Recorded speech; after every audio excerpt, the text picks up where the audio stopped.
एक प्रकारको विद्वत भेलामा छौँ। विश्वभरिबाट विभिन्न विशेषज्ञहरू, आदरणीय ज्ञान र विज्ञानका जिज्ञासु साधक साधिकाज्यूहरू आज हामी जोडिएका छौँ। यो हाम्रो नियमित कार्यक्रम नामिस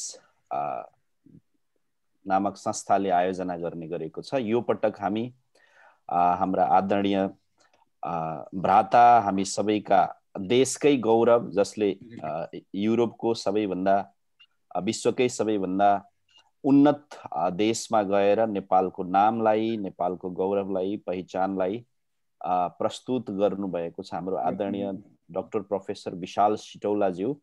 उहाँका अनुभव, उहाँको विज्ञता, उहाँको अन्तर्दृष्टिका बारेमा आज हामी चिन्तन गर्नेछौँ। त सर्वप्रथम उहाँलाई म स्वागत गर्छु र यो भेलामा, यो भर्चुअल सेमिनार हलमा सहभागी हुनुभएका आदरणीय सम्पूर्ण जिज्ञासु बन्धु, साधक साधिकाज्यूहरू सबैमा म अभिनन्दन गर्छु। हाम्रो नामिसको आदरणीय अध्यक्ष डाक्टर क्षितिज बराकोटीज्यू, महासचिव आदरणीय हाम्रो स्वामी योग सुबोधज्यू, हाम्रा नामिसका अन्य अग्रज योगका विज्ञ विशेषज्ञ आत्मीय मित्रहरू र सम्पूर्ण अरू जोडिनुभएका महानुभावहरू, एउटा सानो प्रसङ्ग छ वैदिक ग्रन्थमा। हरियो रुखमा गएर, वृक्षको मुनि गएर ताली बजाइदिउँ भने त्यो रुखमा भएका चराहरू उडेर सर आकाशतिर जान्छन् रे। त्यसै गरी जब तपाईँ हामी सत्सङ्गको ध्वनिरूपी ताली बजाउँछौँ, ज्ञानको चर्चा रूपी ताली बजाउँछौँ, अनि हाम्रो अज्ञान रूपी वृक्षका चराहरू उडेर सर आकाशतिर जान्छन्। भ्रम रूपी वृक्षका चराहरू उडेर सर गगनतिर जान्छन्। अज्ञानता रूपी, भ्रम रूपी, भ्रान्ति रूपी, अन्धकार रूपी, भ्रान्ति रूपी विभिन्न चराहरूलाई, पंक्षीहरूलाई आकाशतिर उडाइदिन्छ रे यस किसिमको चर्चाले, भेलाले, सत्सङ्गले। त आज हामी यही प्रसङ्गमा उपस्थित भएका छौँ। म फेरि पनि यहाँहरू सबैलाई आत्मीय अभिनन्दन गर्छु र हाम्रो आदरणीय विशाल सिटौलाज्यूको परिचय म केही बेरमा उहाँको उद्बोधन पूर्व म राख्नेछु। त्योभन्दा अगाडि अब हामी सबैलाई स्वागत सहित नामिसका बारेमा केही जानकारी प्रस्तुत गरिदिन हुन म हाम्रो आत्मीय मित्र योगाचार्य आनन्दजीलाई अनुरोध गर्छु। नमस्ते। नमस्ते, मलाई सुनिरहनु भएको छ सबैले? हजुर हजुर हजुर हजुर। सर्वप्रथम त यस वेबिनार सेसनमा जुमको माध्यमबाट स्वदेश तथा विदेशबाट जोडिनुभएका विशिष्ट व्यक्तित्वहरू, योग गुरु, योग साधक, योग प्रेमी, अध्यात्म अनुरागी सम्पूर्ण आत्मीयजनहरूमा म नामिस संस्थाको तर्फबाट र मेरो व्यक्तिगत तर्फबाट हार्दिक स्वागत गर्न चाहन्छु। सुस्वागतम। साथै यस कार्यक्रमलाई समायोजन गर्ने नामिसका सम्पूर्ण पदाधिकारीज्यूहरू, योगाचार्यज्यूहरूप्रति आभार व्यक्त गर्न चाहन्छु। संस्थाका अध्यक्षज्यू क्षितिज बराकोटीज्यू जो अहिले कार्यक्रममा उपस्थित हुनुहुन्छ, उहाँलाई विशेष रूपमा म धन्यवाद दिन चाहन्छु। यस संस्था स्वदेश तथा विदेशबाट योग विज्ञान विषयमा उच्च शिक्षा हासिल गर्नुभएका, विशेषतः स्नातकोत्तर र विद्यावारिधि गर्नुभएका योगाचार्य, योग विज्ञ, योग साधकहरूको एउटा हाम्रो साझा संस्था हो। स्थापना कालदेखि नै यस संस्थाले औपचारिक र अनौपचारिक रूपमा योग, वैदिक जीवनशैली, स्वास्थ्य, व्यक्तित्व र समाज रूपान्तरणको कार्यमा कुनै न कुनै रूपबाट एक प्रकारको योगदान गर्दै आइरहेको छ। यसै क्रममा यस संस्थाले यस कोभिड-19 को जुन महामारी सुरु भएदेखि नै एउटा जीवनशैली, योग, अध्यात्मको विषयमा विभिन्न क्षेत्रका विज्ञहरूलाई लिएर चाहिँ एउटा विशेष रूपमा श्रृङ्खलाबद्ध रूपमा एउटा योग, जीवन दर्शन, जीवनशैली, स्वास्थ्यसँग सम्बन्धित विभिन्न सेसनहरू सञ्चालन गर्दै आइरहेको कुराहरू तपाईँलाई अवगत गराउन चाहन्छु। त्यसैको एउटा महत्त्वपूर्ण कडीको रूपमा आजको सेसन प्रारम्भ हुन गइरहेको छ। आजको यस सेसनमा एउटा यस्तो महत्त्वपूर्ण व्यक्तित्वलाई हामीले पाएका छौँ जसले विज्ञान अध्यात्म दुवैलाई आफ्नो जीवनमा अपनाएको छ। उहाँको आफ्नो अनुभवबाट प्राप्त सारगर्भित र अनुभवगम्य जीवन उपयोगी ज्ञान र विचार हामीलाई आज पस्किँदै हुनुहुन्छ। उहाँ हुनुहुन्छ प्राध्यापक डाक्टर विशाल सिटौलाज्यू। उहाँ नर्वेजियन युनिभर्सिटी अफ लाइफ साइन्सको प्राध्यापकको रूपमा कार्यरत हुनुहुन्छ। उहाँको पुरा विशेषज्ञता रुचि अध्ययन र अनुसन्धानको बारेमा व्याख्या गर्दा लामो हुन सक्छ। त्यसैले मैले जति बुझेको छु उहाँलाई एउटा यस्तो व्यक्तित्व हुनुहुन्छ उहाँ जसले ancient root to modern fruit भन्ने उक्तिलाई चरितार्थ गर्नुहुन्छ। उहाँ अध्यात्म विज्ञान र आधुनिक विज्ञान दुवैमा उत्तिकै दखल राख्नुहुन्छ। उहाँ एउटा मोडर्न साइन्सको त्यो पनि नर्वे जस्तो विकसित देशको प्रोफेसर भएर पनि आफ्नो सनातन धर्म विज्ञान संस्कृति योग विज्ञान बुद्धिज्म तन्त्र पर्सनल ट्रान्सफर्मेसनको विषयमा गहिरो रुचि राख्नुका साथै त्यसको स्वानुभूति त्यसको अध्यापन पनि गराउनुहुन्छ। उहाँले नेपालको त्रिभुवन विश्वविद्यालय काठमाडौँ विश्वविद्यालयका साथै विश्वका दर्जनौं विश्वविद्यालयहरूमा जीवन दर्शन र पर्सनल ट्रान्सफर्मेसनका विषयमा आफ्ना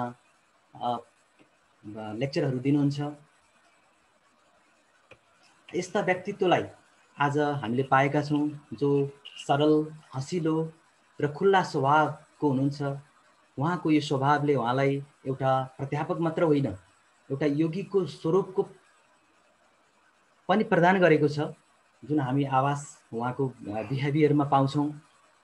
म उहाँलाई यस कार्यक्रममा हाम्रो निमन्त्रणालाई स्वीकार गरी आफ्ना विचार र ज्ञानले हामीलाई सिञ्चन गर्न नर्वेदेखि जुमको माध्यमबाट हामीसँग जोडिनु भएकोमा उहाँलाई आज विशेष अतिथि र वक्ताको रूपमा स्वागत गर्न चाहन्छु। नमस्ते विशाल सर, हजुरलाई यस कार्यक्रममा स्वागत गर्दछु संस्था र मेरो व्यक्तिगत तर्फबाट। धन्यवाद। हजुर थ्याङ्क यू सर। अन्तमा यस कार्यक्रममा भर्चुअली उपस्थित हुनुभएका सम्पूर्ण जति पनि महानुभावहरू हुनुहुन्छ, जति पनि आत्मीय मित्रहरू हुनुहुन्छ, पुनः उहाँहरूलाई स्वागत गर्दै कार्यक्रमको अन्तिमसम्म जोडिनु हुन र यस जोडिएर यस जुन सेसन हुन गइरहेको छ उहाँको सेसनको विषय छ मातृशक्ति, व्यक्तित्व रूपान्तरणमा मातृशक्तिको भूमिका बारेमा उहाँ जुन प्रवचन उहाँले दिन गइरहनु भएको छ, यसलाई सुनेर श्रवण गरेर यथोचित लाभ लिनुहुनेछ भन्ने विनम्र अनुरोध गर्दै मेरो स्वागत मन्तव्यलाई यही विश्राम गर्दछु। ओम असतोमा सद्गमय तमसोमा ज्योतिर्गमय मृत्योर्मा अमृतं गमय। ओम शान्ति शान्ति शान्ति। धन्यवाद। हार्दिक स्वागत छ आदरणीय प्राध्यापक डाक्टर विशाल सिटौला सरलाई। हार्दिक स्वागत राजु डाक्टर साहब। हजुर धेरै धेरै धन्यवाद हाम्रो आदरणीय आनन्दजी। वैदिक मन्त्रद्वारा हामी प्रार्थना गर्दा एउटा मन्त्र उच्चारण गर्छौँ, स्वस्ति प्रजाभ्याम परिपालयन्ताम न्यायेन मार्गेण मही महिषाम गोब्राह्मणेभ्यः शुभमस्तु नित्यं लोका समस्ता सुखिनो भवन्तु, लोका समस्ता सुखिनो भवन्तु। त यो सूत्रमा सबै थोक सबै वस्तु सबै प्राणी सम्पूर्ण मानव जगतलाई प्रार्थना गरिएको छ र एउटा प्रार्थना चाहिँ गोब्राह्मणेभ्यम, ब्राह्मणको लागि प्रार्थना गरिएको छ। ब्राह्मण भनेको जसले ज्ञान लिन्छ दिन्छ, जसले यज्ञ गर्छ गराउँछ, जसले समाजको उत्थानका लागि बाँच्छ र बलिदान दिन्छ, त्यो ब्राह्मण। त आज हाम्रो बीचमा ताप्लेजुङमा जन्मिनु भएका एकजना जन्मका ब्राह्मण होइन, कर्म र विद्वताका ब्राह्मण हाम्रो बीचमा हुनुहुन्छ आदरणीय विशाल सिटौलाज्यू। ताप्लेजुङबाट मोरङ, मोरङबाट फेरि काठमाडौँ हुँदै मित्र राष्ट्र भारतमा अध्ययन गर्दै उहाँ चाहिँ युरोपतिर लाग्नुभयो र सानै उमेरमा उहाँले यो खास गरी इन्भाइरोमेन्टल साइन्समा सोसियल र इकोनोमिकल इस्युजहरूमा शोध अध्ययन गर्दै उहाँ नर्वेजन युनिभर्सिटी अफ लाइफ साइन्समा प्राध्यापन सुरु गर्नुभयो र अहिले प्राध्यापकको रूपमा हुनुहुन्छ र लगभग 3 दशक चाहिँ युरोपमा नर्वेमा व्यतीत गरिसक्नु भएको छ। तर जति नर्वेमा बस्नुहुन्छ आधा समय चाहिँ उहाँ चाहिँ आफ्नो कर्मस्थलभन्दा बाहिर विश्वभरि रहनुहुन्छ र नेपालमा चाहिँ विदेशमा बसेर सबैभन्दा धेरै पटक आउनेमा उहाँ पर्नुहुन्छ होला। हरेक 1-2 महिना 2-3 महिनामा उहाँका चाहिँ खबरहरू तस्बिरहरू हामी नेपालमा आएको देखिरहन्छौँ र नेपालमा आउँदा बौद्धिक जगतमा प्राध्यापनको जगतमा विश्वविद्यालयहरूमा सबै काठमाडौँ विश्वविद्यालय त्रिभुवन विश्वविद्यालय लगायतका अरू हाम्रा छिमेकी देशहरू भुटान पाकिस्तान आदि देशहरूमा उहाँ निरन्तर भ्रमण गर्नुहुन्छ। खास गरी piece and development study conflict management आदि विषयमा यतिखेर उहाँको संलग्नता छ र विशेष गरी पर्सनल ट्रान्सफर्मेसन भन्ने विषयलाई आध्यात्मिक खास चाहिँ त्यसको पृष्ठभूमि आध्यात्मिक ज्ञान विज्ञान नै हो र पूर्वीय दर्शनको आधारमा शान्ति प्राप्त गर्ने विकासलाई अगाडि बढाउने र आत्मिक परिवर्तन जीवनलाई परिवर्तन रूपान्तरण गर्ने विधामा नयाँ पुस्ताहरूको बीचमा उहाँ बडो लोकप्रिय हुनुहुन्छ। नयाँ पुस्ताले उहाँलाई राम्रोसँग चिन्छ। उहाँको सर्ट सिभी मात्रै हेर्दा मैले हेर्दैछु अगाडि छ छोटो उहाँको बायोडाटा मात्रै 25 पेजको रहेछ जहाँ माथि सर्ट सिभी लेखिएको छ। त्यसकारण म धेरै के भनौँ उहाँ जहाँ भए पनि नेपाल नेपाली संस्कृति नेपालीका लागि निरन्तर चिन्तन गरिरहनुहुन्छ र विकासको उन्नतिको प्रार्थना गरिरहनुहुन्छ। उहाँ दर्जनौं भन्दा सयौं चाहिँ राष्ट्रिय अन्तर्राष्ट्रिय कन्फरेन्स सेमिनारहरूको की नोट स्पिकर बनिसक्नु भएको छ। उहाँका धेरै रिसर्च पब्लिकेसनहरू छन्। उहाँले अहिले मिडियाका क्षेत्रमा टेलिभिजन न्युजपेपर आदिमा दर्जनौं उहाँका इन्टरभ्यूहरू सम्पन्न भइसकेका छन्। उहाँका रिसर्च एब्स्ट्र्याक्टहरू धेरै ठाउँ प्रकाशित छन्। प्रेजेन्टेसनहरू पनि धेरै ठाउँ प्रकाशित छन्। उहाँलाई रिफर्ड गरिएर तयार गरिएका आर्टिकल पनि दर्जनौं उपलब्ध छन्। बौद्धिक जगतमा research article research paper research वर्कको शोध कार्यको अत्यन्त ठुलो महत्त्व हुन्छ। त्यसै गरी उहाँलाई चाहिँ विभिन्न विश्वका विश्वविद्यालयहरूले एउटा गेस्ट प्रोफेसरको रूपमा बारम्बार बोलाइरहेको हामी पाउँछौँ। इन्टरनेसनल जर्नलमा उहाँका दर्जनौं लेखहरू प्रकाशित छन्। उहाँका पब्लिकेसनहरू बडो महत्त्वपूर्ण छन्। म यो सर र उहाँको यो सिभीलाई हेर्दैछु आदि हरेक वर्षमा 8-10 वटा 10-15 वटा 8-10 वटा प्रकाशनहरू देखिरहेको छु। यो भनेको एउटा नेपालको ठुलो गौरव हो, किनभने नेपाल अरू धेरै कुरामा अगाडि भए पनि शोध अनुसन्धानमा अलिक पछाडि छ। यो कमीलाई उहाँले पुरा गरिदिनु भएको छ। त यसरी र एउटा अर्को रमाइलो कुरा चाहिँ उहाँ बडो रसिक बडो ऊर्जावान र सकारात्मक व्यक्तित्व हुनुहुन्छ, जहाँ गए पनि रमाउने। र अर्को एउटा रमाइलो प्रसङ्ग, तपाईँ हामी के चाहन्छौँ भने जीवन बडो सुखमय होस् भन्ने चाहन्छौँ, बडो आनन्दित होस् भन्ने चाहन्छौँ। मलाई लाग्छ धेरै देश विदेश घुमेर सबैभन्दा धेरै 5 स्टार होटलमा रात बिताउने व्यक्ति पनि आदरणीय विशाल सरै हुनुहुन्छ होला। त्यति ऐश्वर्य पनि उहाँलाई भगवानको कृपाले प्राप्त छ, प्राप्त भइरहोस्। त यो प्रार्थना गर्दै म अब divine feminine powers for personal transformation, Shiva र शक्तिको विज्ञान जुन छ त्यसमा शिव र शक्तिको कुण्डलिनी शक्तिको विज्ञान पनि स्त्री शक्ति जननी शक्तिमा जोडिएको छ।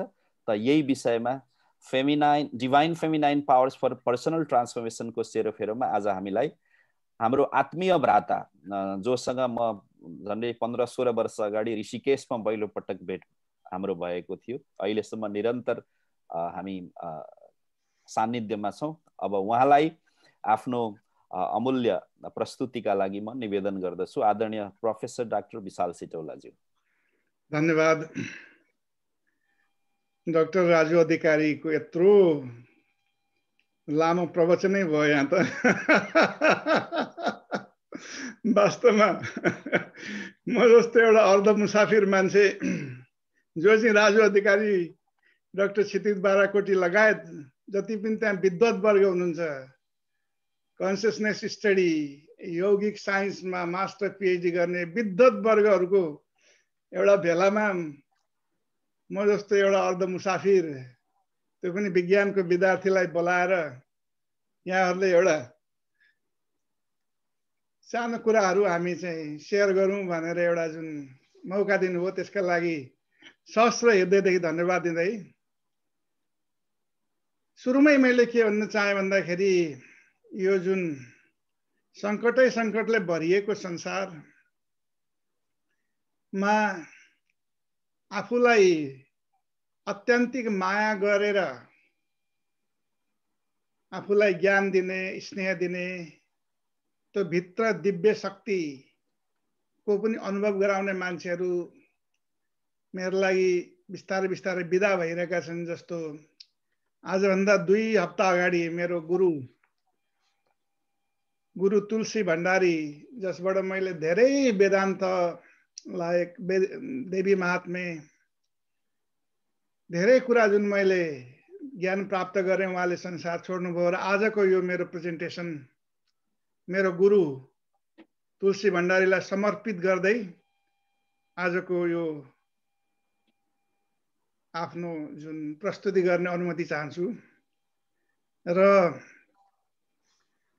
तपाईहरु सबै विशेष ज्ञान भएको मान्छे, जसलाई ज्ञान र विज्ञानको दुईटैको संयोजन भएर एउटा डिफरेन्ट कन्टेक्स्टमा प्रोफेसनल लेभलमा त्यो पनि काम गर्दै हुनुहुन्छ। कोही युनिभर्सिटीमा, त्रिभुवन युनिभर्सिटी, कोही कुन ठाउँमा, धेरै ठाउँमा आफ्नो काम गरिरहनुहुन्छ। दिग्गज डाक्टर साहबहरू पनि हुनुहुन्छ, योगाचार्यहरू हुनुहुन्छ। म त भाइ नै भन्छु, आनन्द पौडेल, योगाचार्य सिमखडा लगायत सबैलाई धन्यवाद दिँदै तपाईहरुलाई सुरुमै मैले के भन्न चाहे भन्दाखेरि हाम्रो जुन प्रज्ञा र उपाय दुईटैको प्राप्ति कसरी हुन्छ भन्दाखेरि त्यसका लागि विज्ञानमा भनिन्छ first person inquiry, second person inquiry, third person inquiry. Third person inquiry भनेको हामीले जुन चाहिँ पब्लिश पेपरहरू भए, हामीले किताबी ज्ञान भयो, त्यसपछि युनिभर्सिटीमा प्रोफेसरहरूले सिकाउँछन्, यी कुराहरूबाट ज्ञान लिन्छ, जुन चाहिँ आफ्नो अपरोक्ष अनुभव होइन, परोक्ष ज्ञान। दोस्रो हुन्छ कम्युनिटीबाट सिक्ने, इन्टरेक्सनबाट सिक्ने, संसारलाई नै एउटा मिरर बनाएर आफू कस्तो देखिन्छ, त्यहाँ कस्तो खालको क्वालिटी अफ रिलेसनशिप कम्युनिटीसँग छ, आफ्नो विद्यार्थीहरूसँग छ, आफ्नो प्रोफेसरहरू छ, आफ्नो कलिगहरूसँग छ, त्यो हो सेकेन्ड पर्सन इन्क्वायरी, जो उनीहरूबाट पनि सिकिन्छ, त्यो अन्तर सम्बन्धबाट। र सबैभन्दा महत्त्वपूर्ण भनेको फर्स्ट पर्सन इन्क्वायरी हो, जो आफ्नो आफैबाट सिकिन्छ, थ्रु इंट्रोस्पेक्शन एंड एक्सपेरिएंशियल लर्निंग। र आजको मेरो प्रस्तुति नित्यान्त अटो एथनोग्राफिकल प्रेजेन्टेसन हो। र यो आजको प्रेजेन्टेसनमा मैले केही कुराहरू थर्ड पर्सन इन्क्वायरीबाट लिएर आएको छु, केही कुराहरू फर्स्ट पर्सन इन्क्वायरीबाट लिएर आएको छु। अब अटो एथनोग्राफ भनेपछि त फर्स्ट पर्सन एक्सपिरियन्स बाट पनि मैले लिएर आएको छु। यति भनेपछि अब अलिकति विज्ञानको विद्यार्थी भएको हुनाले अलिकति स्क्रिन शेयर गर्ने म अनुमति चाहन्छु।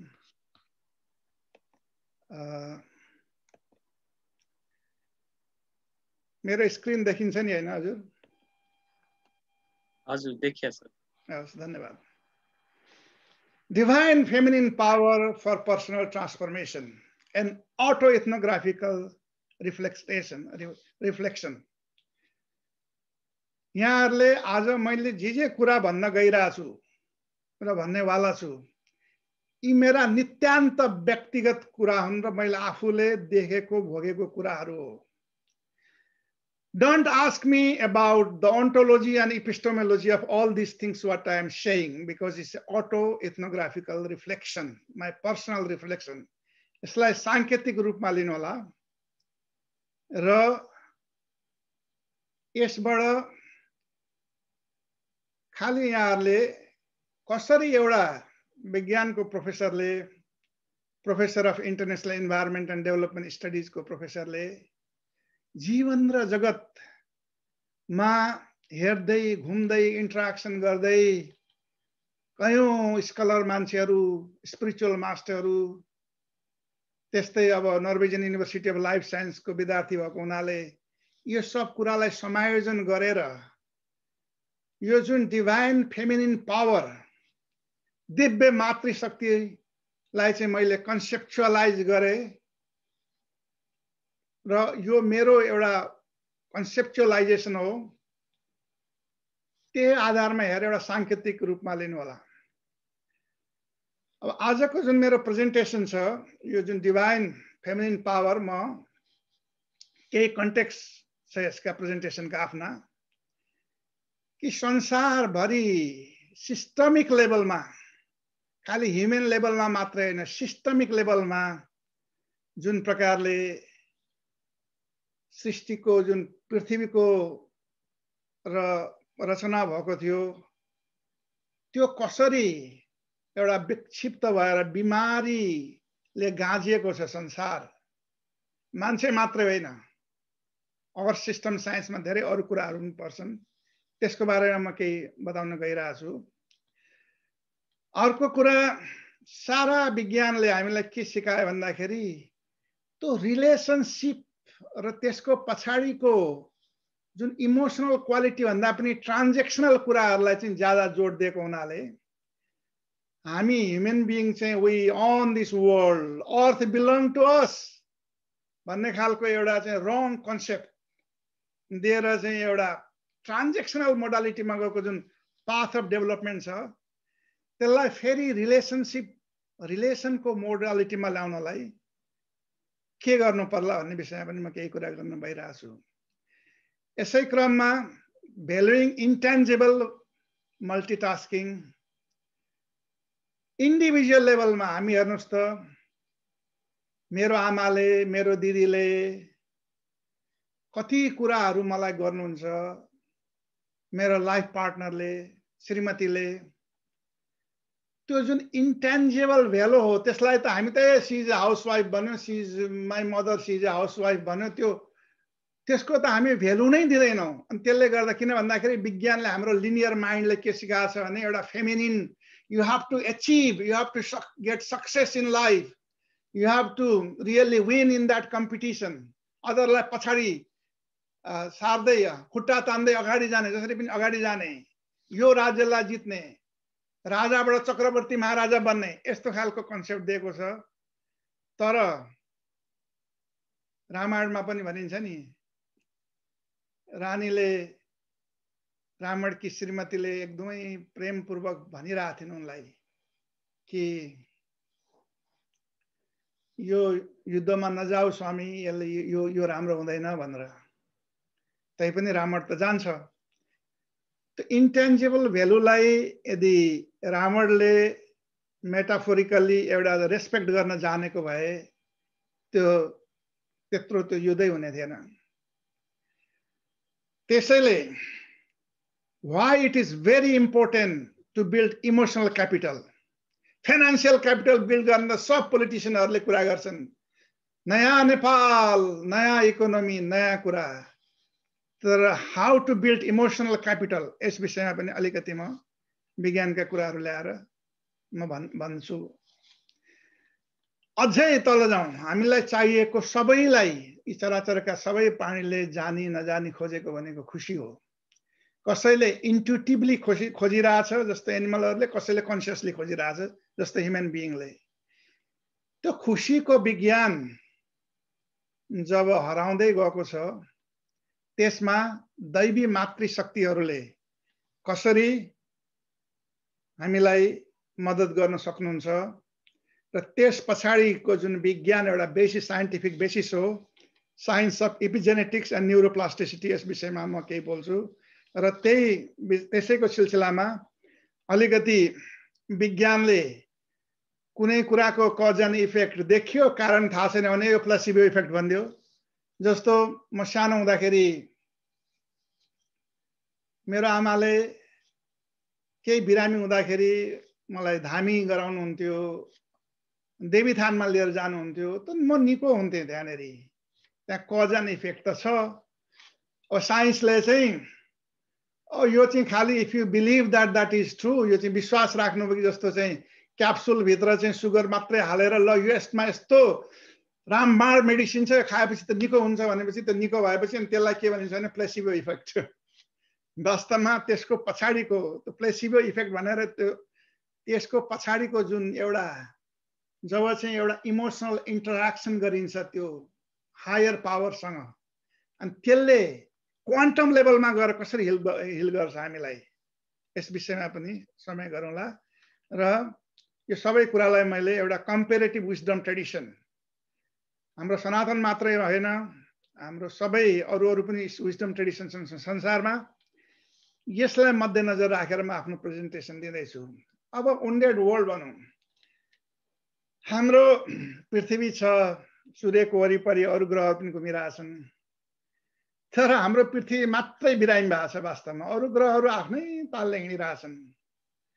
पृथ्वी जसमा चाहिँ विधाताले भनिन्छ आफ्नै छविमा एउटा विल पावर दिएर, स्वतन्त्रिक एउटा विमर्श शक्ति र स्वतन्त्रिक शक्ति दिएर मान्छेहरूलाई फ्लरिस गर्नको लागि, मान्छेहरूको उद्गम र विकासको लागि पठाएको थियो। त्यही मान्छेहरूले आज संसारलाई, आफ्नै आमालाई एउटा बिमारी बनाएको अवस्था छ। मेरो आमा जुन पृथ्वी आमाका कुरा लिउँ, आजभन्दा यो मान्छेको इन्डस्ट्रियल रिभोल्युसन हुनुभन्दा पहिलेदेखि नै हामी नहुँदा पनि पृथ्वी त एक्जिस्ट गर्थ्यो। 4 बिलियन इयर्स भइसक्यो। कसरी पृथ्वीले आफ्नो मटुको ढुक ढुक ढुक चलाइरहेछन् भन्दाखेरि यो ग्राफ हेर्नुहोस्। यसलाई मैले यो एकदम गहन साइन्सलाई एउटा पोएटिक र एउटा कन्टेक्स्टमा ल्याएँ। सारा जुन पृथ्वीका जुन तापमानहरू भए, यो हरित ग्यासहरू भए, यदि तपाईँले 4 लाख वर्ष अगाडि 400,000 इयर्स अगाडिदेखिको त्यो जुन भोस्टोक आइस कोचको डाटा लिनुभयो भने केही कुराहरू त्यो temperature up and down up and down up and down हुन्थ्यो। जब धेरै तल जान थाल्यो, जुन पृथ्वी जुन गाया थ्योरी भन्छ त्यसले आफैले फेरि रेगुलेट गरेर उँभोतिर ल्याउँथ्यो, फेरि तल जान्थ्यो, फेरि उँभोतिर ल्याउँथ्यो। यसरी एउटा रिदमिक गतिमा चलिरहेको थियो। एउटा रिदम, यसरी म्युजिक हुन्छ नि, एउटा म्युजिकको रिदम जस्तो यसरी चलिरहेको थियो।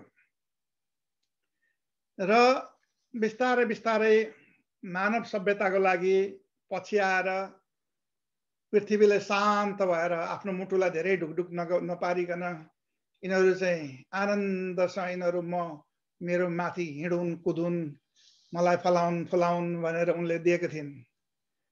त्यसैलाई भनिन्छ समष्टि लेभलमा pulsating universe. Pulsating universe is a dynamic equilibrium. जुन ग्राफमा देख्नुभएको थियो एउटा यस्तो एउटा इक्विलिब्रियम लाइन छ त्यहाँ, त्यो भन्दा त्यहाँ भायोलेट भइरहेको छैन।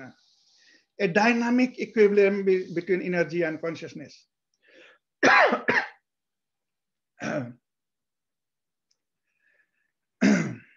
अलिकति पानी लिउँ है।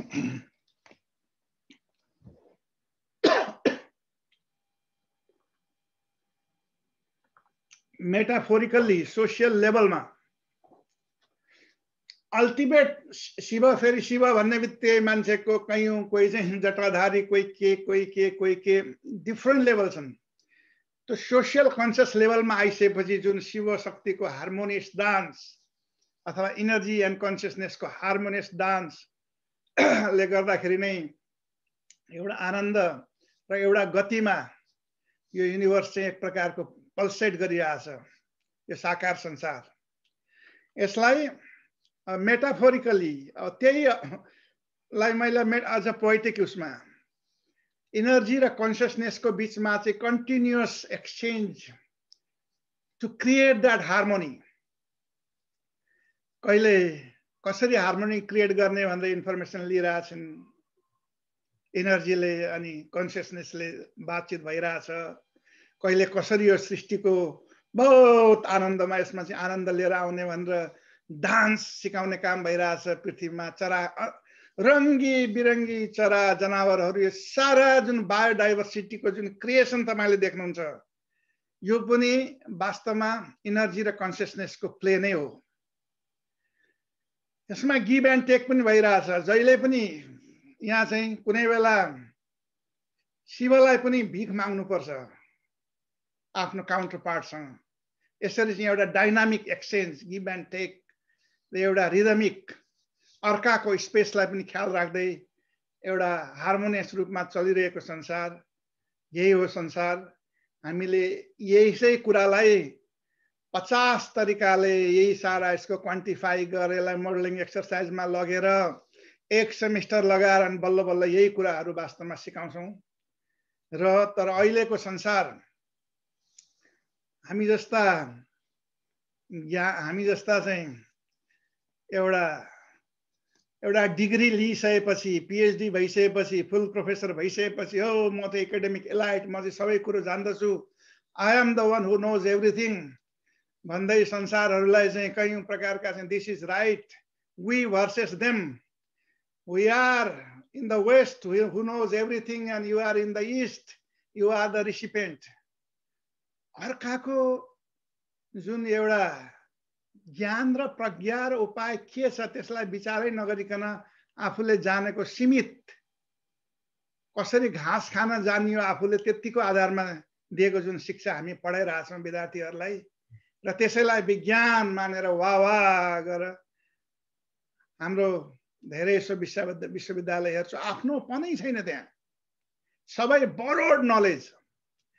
थर्ड पर्सन इन्क्वायरी जुन अघि मैले भने, सेकेन्ड पर्सन पनि बल्ल अलिअलि पार्टिसिपेटरी एक्सचेन्ज रिसर्चको रूपमा आइरहेछ। फर्स्ट पर्सन आफ्नो डिप इन्ट्रोस्पेक्सन, त्यो कन्टेम्प्लेटिभ टाइप अफ एजुकेसन, हरेक समस्यालाई भित्र चाहिँ आफ्नो आफैले हेर्ने त्यो प्रज्ञा त दिन हामीले स्किलै दिएको छैन कुनै पनि आधारमा। त्यही भएर त त्यो हाम्रो मूर्खताको कारणले गर्दाखेरि एक प्रकारको छाप जुन पृथ्वीमा बसेको छ, एक प्रकारको जुन ह्युमन फुटप्रिन्ट जसलाई हामी डिफ्रेन्ट टाइप्सले मेजर गर्न सक्छौँ, ecological footprint, carbon footprint and many thing and many more thing. तैपनि पृथ्वीले त अहिलेसम्म, अनि त्यो कारणले गर्दाखेरि सारा जुन यो हामी पढिरहेछौँ एउटा जुन डाइनामिक इक्विलिब्रियम थियो, यो ग्लासियर इन्टरग्लासियल साइकलको जुन क्रम थियो, यो क्रम भङ्ग हुँदै यो जुन पृथ्वी एउटा बाटो, हामीले पृथ्वीलाई सदाको लागि, मान्छे त केही पनि रहेन यो पृथ्वीको इभोल्युसनरी हिस्ट्रीमा, यस्तो खालको एउटा कुम्बीपाक नरकमा हामी लिएर जाने एउटा बाटो हो। यदि हामीले यसै प्रकारको कुबुद्धिले संसारलाई हिँडिराख्यौँ भने, अर्को यिनलाई एउटा आमाको रूपमा माया गरेर, पृथ्वी मेरी आमा हुन् जसले सबै कुरो मलाई दिइरहेछन् भनेर चाहिँ अर्को मोडमा चाहिँ त्यो यहाँ तल यो उसमा डिचमा खस्न नदिने अर्को मोडालिटी हो। मदर अर्थ, आमा, आमा भन्ने बित्तिकै यहाँ फेमिनिन पावर, मातृशक्तिको कुरा आयो। यिनले हामी सारा जगतलाई, हामीले जे सुकै गरे पनि एक प्रकारको क्षमा दिँदै सारा पृथ्वीमा फलुन फुलुन सबैको कल्याण होस् भनेर हामीलाई त्यो नर्चरिङ गर्ने यो आमा, यो कुरालाई मध्यनजर राखेपछि अब बुझ्नुभयो कि तपाईले मैले जुन डिभाइन मातृशक्ति जुन गया यसैको वरिपरिमा रहेर हाम्रो देश जुन नेपाल हो, जो माथि सैटेलाइटबाट हेर्दाखेरि यस्तो देखिन्छ, यसको ज्योमेट्रिक नै एउटा तान्त्रिक ज्योमेट्री छ यसको। हेर्नुस्, माथि हिमालयबाट हुँदै हुँदै हुँदै तराईमा आएका छन्, यहाँ कयौं प्रकारको बायोडाइभर्सिटीको यसको रिच, यो त एउटा गार्डन अफ इडन भन्दा पनि कता हो कता, यो यसको त व्याख्यै गर्न सकिँदैन। र तपाईहरुले अझ पृथ्वीको लेभलबाट हामी अब यो लेभलमा आयौं, यो रिभरहरूलाई खोलाहरूलाई पनि हेरौं, हिमालयबाट सुरु हुन्छन् कति खोलाहरू र तल इन्डो गङ्गाटिक प्लेनतिर जान्छन् यी खोलाहरू। जियोमेट्री कस्तो छ हेर्नुहोस्, एउटा टरेन कस्तो छ हेर्नुहोस्। अनि इन्डो गङ्गाटिक प्लेनमा र त्यो बाटोमा यिनीहरूले एउटा चाहिँ लाइफलाई एउटा यहाँ यसमा हेर्न सक्नुहुन्छ। यो जुन खोला हो, यो जुन हिमाल हो, जस्तो गौरी शङ्कर छ, गौरी शङ्कर यहाँ पनि मातृशक्तिको पहिला नाम आउँछ। यहाँबाट सुरु हुने यी खोलाहरू हुन्। यिनीहरू सिचिँदै कयौं प्रकारका सिभिलाइजेसनहरू, अब इन्डो गङ्गाटिक प्लेनमा यिनै खोलाहरूले कारणले गर्दाखेरि सिभिलाइजेसन सम्भव भयो। र आजभन्दा 10,000 इयर्स अगाडि यिनै नदीहरूको ले क्रिएट गरेको जुन डेल्टा छ विथ अलुभियम सोइल, यसले गर्दाखेरि त्यहाँको फर्टिलिटी र त्यहाँ एग्रिकल्चर सुरु भयो। एग्रिकल्चर सुरु भएपछि यी जुन हन्टर र ग्यादरर नेचर भएका मान्छेहरूले जब पेट भर्न थालिसकेपछि बल्ल अनि चेतना खोल्न थाल्यो। अनि बल्ल बल्ल जब चाहिँ पेट भरिसकेपछि हायर कुराहरू, अनि त्यसको 1-2 वर्ष अगाडि उपनिषदका ऋषिहरू जति कुराहरू छन् यी सब कुरा, नर्थका ऋषिहरू, यिनीहरू आए भन्ने कुरा छ। त्यसैले यो जुन आकार जुन हिमालयमा हामीले देख्यो, यो आकार चाहिँ एउटा प्रोसेसमा एउटा फ्लो भइसकेपछि त्यहाँ सिभिलाइजेसन भयो। अन्त्यमा फेरि गएर समुद्रमा यो एउटा खोलालाई नै तपाईले राम्रो गरी स्टडी गर्नुभयो भने त्यही अध्यात्म घट्छ, त्यहाँ त्यही तन्त्र घट्छ वास्तवमा। र अघि मैले भने अनुसार यिनै नदीहरूको तटमा 10,000 वर्ष पहिले एग्रिकल्चरको इभोल्युसन भयो। र भनिन्छ त्यतिखेर लोग्ने मान्छेहरू त्यतिखेर आफ्नो चाहिँ मसल पावरको लागि ट्राइब्ससँग फाइट यताउति जहिले पनि एन्सियस भएर चाहिँ आफ्नो पावरलाई मेन्टेन गर्नलाई राख्न इन्गेज हुन्थे भने जुन स्त्री शक्ति महिला आमाले जसले चाहिँ बच्चाहरूलाई नर्चर गर्नु पर्यो, उनले कसरी मैले अलिकति अन्नहरू फलाएर चाहिँ आफ्नो बच्चाहरूलाई खुवाउन सकुँला, उनीहरूको परिपोषण गर्न सकुँला भनेर उहाँले महिलाले चाहिँ एग्रिकल्चर सुरु गरेको भने हामी चाहिँ इभोल्युसन अफ एग्रिकल्चर पढाउँदाखेरि यो कुराहरू पढाउँछौँ। र यही रिभर बेसिनको हाम्रो सिभिलाइजेसन हो। नेपालको स्थिति बहुतै अघि मैले देखाइसकेँ हैन। यी सारा ग्लासियर्सका कुराहरू भयो। अब त्यही खोलाहरू जुन चाहिँ बगेर आएका छन्, कस्तो माला लगाइदिरहेछौँ। यस अर्थमा डाक्टर राजु अधिकारी र उनले गरेको काम राम्रो गरी हेरेको छु। उनले कति धेरै खटेर यो बागमती सरसफाइको कुराहरू जुन गरिराख्नु भएको थियो, आफ्नै त्यही त्यो आफ्नो एउटा संस्कृति र आफ्नो एउटा चाहिँ बाङ्मयको आफ्नो विजडम ट्रेडिसनको त्यो मूल कुरा बचाउने पनि छ। यहाँ खालि बागमती सफा भयो भन्दैमा खालि हाम्रो हेल्थ र वेलबिङ राम्रो हुन्छ भन्ने मात्र छैन। तर हेर्नुहोस् त कस्तो माला हामी लगाइदिरहेछौँ ती पवित्र खोलाहरूलाई। त्यो पृथ्वीमा हामीले के गरिरहेछौँ, कति इन्सेक्टिसाइड पेस्टिसाइड छर्छौँ, कति कस्तो खालका कन्स्ट्रक्सनहरू चलिरहेछन् संसारमा जो चाहिँ इन्भाइरोमेन्टली र सोसियली पनि अनसस्टेनेबल कुराहरू छन्। त्यसैले हाम्रो जुन स्पिरिचुअल इकोलोजीमा रिभर गडेसको पनि कुरा आउँछ। जब मान्छेले खोलालाई पनि एउटा आमाको रूपमा हेर्नु, खोलाहरूको नाम पनि हेर्नुहोस् न तपाईँ, खोलाहरूको नाम कसैको सबैको नाम हेर्नुहोस्। बागमती त्यो पनि एउटा फेमिनिन नाम हो। गण्डकी, महाकाली, काली, कोशी, इन्द्रावती। त्यसैले यो बहुत इम्पोर्टेन्ट छ कि यसमा पनि हामीले हेर्नुपर्छ। अब हिमालयबाट तल आएको कुरा त मैले गरेँ। यी सारा जुन एउटा हायर इन्टेलिजेन्स छ, जुन चाहिँ एउटा शक्तिको जुन हामी कुरा गर्न गइरहेछौँ, त्यसको वरिपरि हरेक ठाउँमा शक्तिपीठहरू त धेरै नै रहेछन्।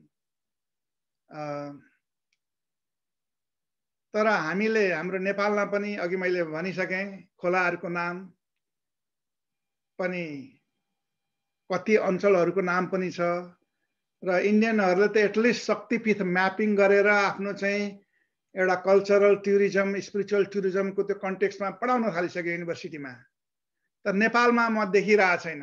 नेपालमा पनि त हेरौँ, पूर्वमा म जन्मेको ताप्लेजुङमा अघि राजु सरले भनिसक्नुभयो पाथिभरा, कति मान्छेहरू इन्डियाबाट पनि आउँछन् पाथिभरा, त्यो पनि एउटा शक्तिपीठ हो हाम्रो। कोशीमा जानुस् दन्तकाली, त्यस्तै सगरमाथामा छिन्नमस्ता, हरेक अञ्चलमा कुनै न कुनै प्रमुख शक्तिपीठ र त्यसका अरू धेरै शक्तिपीठहरू पनि छन्। खोइ हामीले बुझेको त्यो कुरा, खोइ हामीले चाहिँ त्यो डिभाइन पावर जसले चाहिँ संसारलाई एउटा डाइनामिक इक्विलिब्रियममा राखेर हामीलाई परिपोषण गरिरहेछ, त्यो जुन डिभिनिटी इन मोसन जुन चाहिँ डिफ्रेन्ट ठाउँमा र डिफ्रेन्ट कन्टेक्स्टमा एउटा म्यानिफेस्ट हुन्छ, त्यो गर्न जानेको हामीले। त्यही नजानेर त होला यदि चाहिँ तपाईँले के कुराहरू हाम्रो हातबाट बाहिर गइसके भनेर हामी पढाउँछौँ। जस्तो बायोडाइभर्सिटी जुन लस भएको छ, त्यो ह्युज, त्यो त क्लाइमेट चेन्ज भन्दा पनि बहुत ठुलो प्रब्लम हो। जसरी चाहिँ संसारका स्पिसिस एक्सटिन्सन भइरहेछ, त्यस्तै हामी आनन्दसँग यहाँ चाहिँ पश्चिममा यो सोकल वेस्टर्नमा बसेर आनन्दसँग चाहिँ इनर्जी एक्सपेन्सिभ फुडहरू खायो, इनर्जी एक्सपेन्सिभ कुराहरू गर्यो। तर त्यसको पछाडि त्यो गरे बापत सारा क्लाइमेट चेन्ज मोडालिटीबाट होस् कि पोल्युसन मोडालिटीबाट होस् कि कसरी र बायोडाइभर्सिटी लसको मोडालिटीबाट होस् कि के भइरहेछ हाम्रो कारणले गर्दाखेरि। त्यसैले हाम्रो खालि यो फेमिनिन टाइप अफ यो डेभलपमेन्ट पाथ छ, जसमा चाहिँ इकोनोमिक डेभलपमेन्टको कुरा हुन्छ, यहाँ मार्केटको कुरा हुन्छ, यहाँ globalisation of our good and सर्भिसेसको कुरा हुन्छ। यसमा हामीलाई अलिकति रिलेसनल कुरा चाहिएको छ, ट्रान्जेक्सनल मात्रै होइन। यही कन्टेक्स्टमा मैले रिलेसन र ट्रान्जेक्सनको कुरा गरेँ, किन भन्दाखेरि बहुत जरुरी भएको छ। कोरोना भनेर एउटा सानो एपिसोड हो। अब खुसीको कुरा, अब हामी पृथ्वीमा छौँ, मनुष्य मान्छे खुसी हुन चाहन्छ। अब अलिकति इन्डिभिजुअल लेभलमा आउन सुरु गर्दैछु। हामी सबैले खुसी खोजेको त ह्याप्पिनेस हो, खुसी हो। यो डाक्टर राजु अधिकारीलाई पनि राम्रो थाहा छ। हामीले सुरुमा यो चाहिँ कयौँ यसमा विद्यार्थीहरूलाई पढायौँ पनि, सेयर गऱ्यौँ पनि। पश्चिमको जुन चाहिँ पोजिटिभ साइकोलोजीले पनि भन्छ 40% हाम्रो भोलिन्टरी चोइसेसहरू आफ्नो लाइफ चोइसेसहरूमा छन्, 10% चाहिँ सर्कमस्टान्सेस भनेको यो लाइफ सिचुएसन, तपाईँको घर कार यो कुराहरूमा छन्। तर 50% चाहिँ genetics, you are born with it.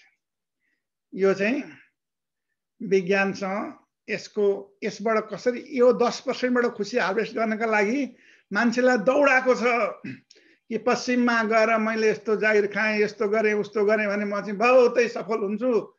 असल हुने कुरा होइन कि सफल हुन्छु भन्ने कुरा त हामी खुबै गर्छौँ, ब्याङ्क ब्यालेन्स भयो भने। तर आफ्नो जुन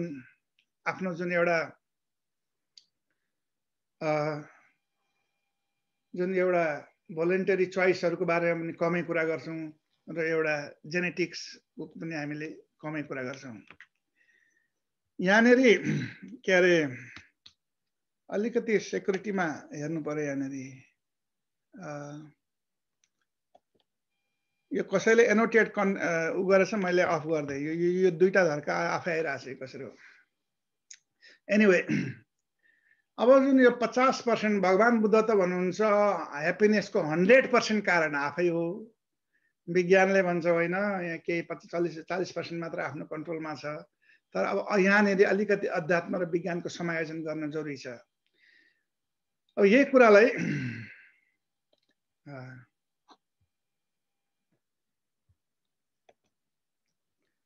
अब अलिकति म तपाईँलाई विज्ञानतिर लिएर जान्छु। यो जुन जेनेटिक्स भनियो, हाम्रो जुन जेनेटिक मेकअपको जुन एउटा बेसिक ब्याकबोन हो, त्यो डिएनए हो। डिएनए लेभलमा म र यो जुन एउटा पशुपतिनाथको बाँदर भनौँ, कति फरक होला डिएनए लेभलमा हेर्दाखेरि त हामी अलग अलग, अथवा मेसी र यो बाँदरमा कति फरक होला। भन्दाखेरि कति होला भन्नुहोस्? 50% होला कि 20% होला कि 10% होला कि 1 to 2% होला? वास्तवमा म र पशुपतिनाथको बादरमा डिएनए लेभलमा यसको राइट एन्सर के हो भन्दाखेरि 1 to 2% ओन्ली। इन्टरनेटमा चेक गर्नुहोस् यो वाट इज डिएनए जुन छ ह्युमन बिङको दुईटा ह्युमन बिङको बिचमा कति फरक होला? कति पनि फरक छैन, 1 to 2% हो। अब यो डिएनएहरू अनि अर्को कुरा पनि छ यहाँनिर। यदि यो स्लाइड मैले यहाँ राख्न बिर्सेछु, म र अफ्रिकाको कुनै एउटा गाउँको मान्छे जो कहिले डिफरेन्ट एक्सपोजर छ, हाम्रो बिचमा चाहिँ डिएनए कति फरक होला भने 0.1% मात्रै फरक छ। भन्नुको अर्थ त्यो डिएनए लेभलमा हामीलाई अस्तित्वलाई विधाताले बराबरी दिएको छ, यसमा कोही पनि गरेको छैन, केही पनि के अरे हामीलाई एउटा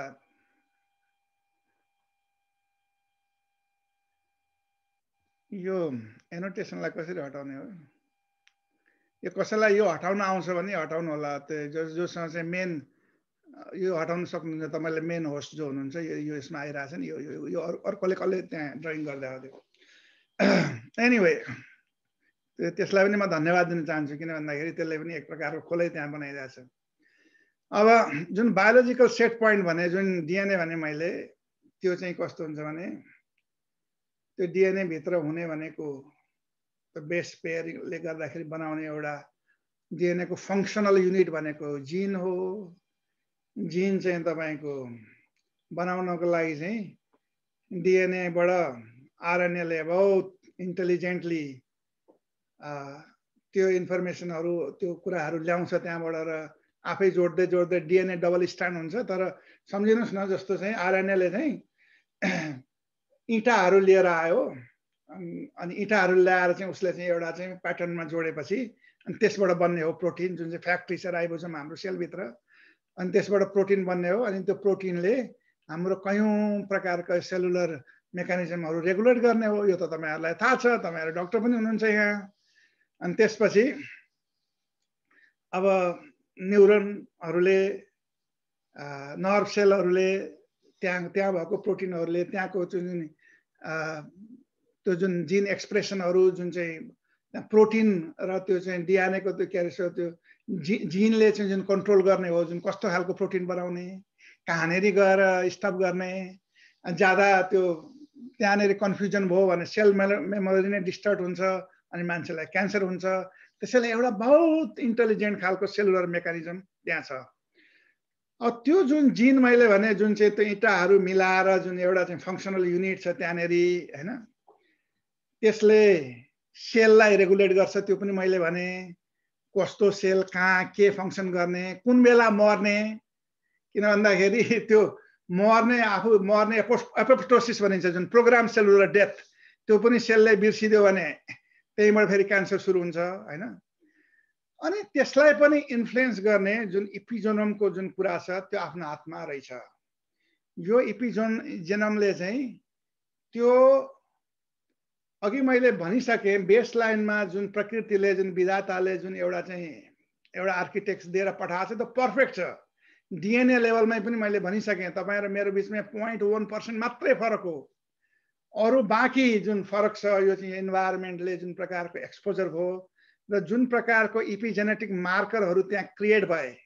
अब इपिजेनोमलाई ग्रसली हाम्रो अध्यात्मको भाषामा संस्कार पनि भन्न सकिन्छ। तपाईं यी जुन इपिजेनेटिक्स मार्करहरु हुन्, यहाँ अलिकति हेर्नुस् तपाईले, यो कस्तो हो भने यो अघि मैले डिएनए स्ट्रान्डहरुले चाहिँ यो चाहिँ अब यसमा भएका जुन जिनहरुले चाहिँ जुन हिस्टोन यो सारा स्ट्रक्चर चाहिँ क्रोमाटिन भयो, यसले चाहिँ जिनलाई एक्सप्रेस गर्न दिने कि नदिने भन्ने कुराहरु का लागि इपिजेनेटिक्स मार्कर क्रिएट हुन्छ। मैले भनिसके जस्तो यो चाहिँ तपाईको डिएनए स्ट्रान्ड भयो, यी डिफरेन्ट खालका जिनहरु भए, जिनले यो प्रोटिनलाई एक्सप्रेस गर्न दिने कि नदिने।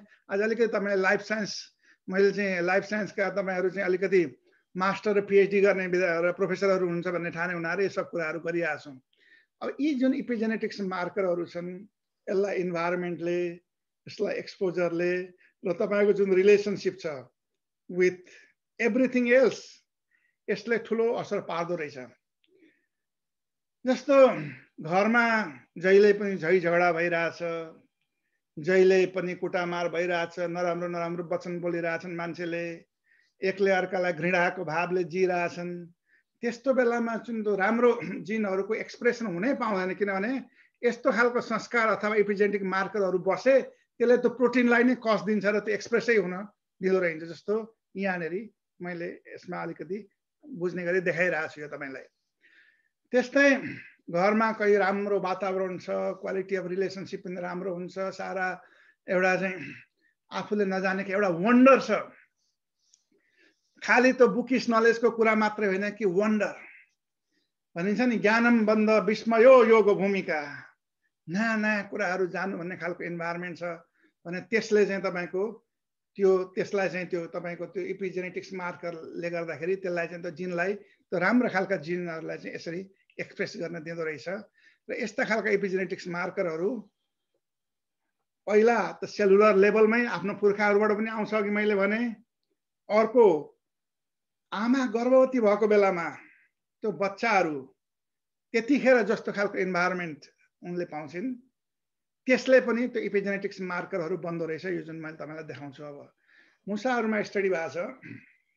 अब यो त साइन्स भएको हुनाले, मोलिकुलर बायोलोजीको एउटा कुरा भएको हुनाले जस्तो इपिजेनेटिक्स मार्कर हेर्नुहोस्, यो मुसाहरू जस्तो आमा बाबु हामी छौँ नि, एउटा थ्योरिटिकली भनौँ चाहिँ आनन्दसँग टिभी हेर्छौँ, बच्चा उता के गरिरहेछ, के फाइट दुनियाँभरिको त्यो फाइट गेमहरू हेरिरहेछ, वास्तै गरिरहेछन् त्यसलाई भने ती बच्चाहरू चाहिँ अब कस्तो खालको उनीहरूले चाहिँ इपिजेनेटिक्स मार्करहरू, ती चाहिँ त्यो वास्ता नगरिएका बच्चाहरू मैले धेरै घरहरू देखाएको छु। यस्तो धेरै सो कल धनी मान्छे, धनीभन्दा धनी मान्छेहरूकोमा पनि सङ्गत गर्ने मैले मौका पाएको छु। यो साउथ एसियामा पनि, यो एनआरएनएको मुभमेन्टमा पनि नर्वेमा चाहिँ स्थापना गरेदेखि यो प्रेसिडेन्ट थिएँ म पहिला, त्यो बेलादेखि नै मान्छेहरूको घरभित्र हेरेँ, बच्चाहरू के गरिरहेछन्, ठुला मान्छे के अरे सो कल धनी र ज्ञानी मान्छे के गरिरहेछन्। त्यसैले मलाई यो भन्न मन लागिरहेछ। अब यी बच्चाहरू दुनियाँभरिको जुन थ्रेटनिङ इन्भाइरोमेन्टहरू के हेर्छन् त्यहाँनिर। र यी बच्चाहरू अब जुन एउटा जुन कन्फिडेन्स, एउटा माया र त्यसको त्यो सम्बन्धको एउटा एहसास नपाएपछि सानसानो थ्रेट आउने बित्तिकै खुम्चिने। अब यसलाई अलिकति हेर्नुहोस् यहाँनिर, यो चाहिँ अलिकति विज्ञानको कुरो हो। जस्तो मैले अघि भनिहालेँ, पहिलो जन्ममै जस्तो मेरो बुवाले त्योभन्दा अगाडिका मान्छेहरूले चाहिँ कयौँ प्रकारका चाहिँ दुर्व्यसनहरू गरेर, मानिलिउँ अल्कोहलहरू खाएर दुनियाँभरि गएर चाहिँ इपिजेनेटिक्स मार्करहरू जिनमा चाहिँ तपाईँले जुन यहाँ देखिराख्नु भएको छ यो क्रिएट गरेको। अब त्यसबाट बच्चा त जन्मियो, तर त्यो बच्चालाई पनि कुनै आमाले चाहिँ बहुत चाहिँ माया गरेर चाटेर बहुत यसलाई चाहिँ इनरिचिङ प्लेफुल इन्भाइरोमेन्ट दियो, र अर्को आमालाई चाहिँ आइसोलेट गरियो, र ती बच्चाहरूलाई चाहिँ एकदमै त्यो खाना खाने एक्सेस गर्ने ठाउँमा पनि अलिकति इलेक्ट्रिकल करेन्ट लाउँदै त्यो दिइसकेपछि यी जुन इपिजेनेटिक्स मार्करहरू नै हेर्नुभयो तपाईँले, यिनीहरू चाहिँ यो राम्रो गरी स्याहार सुसार एउटा चाहिँ आमासँगको जुन रिलेसनसिप, जुन एउटा राम्रो रिलेसनसिप पाएपछि जो जुन इपिजेनेटिक्स मार्करहरू यहाँ कम भएर गयो, यत्रो थिए माथि कम भएर गयो। ती जुन जुन कन्स्टेन्टहरू, जुन ब्यारियरहरू हुन्, जबकि यसमा चाहिँ पहिलाको पनि आयो, त्यसमा अरू कुराहरू पनि थपिए।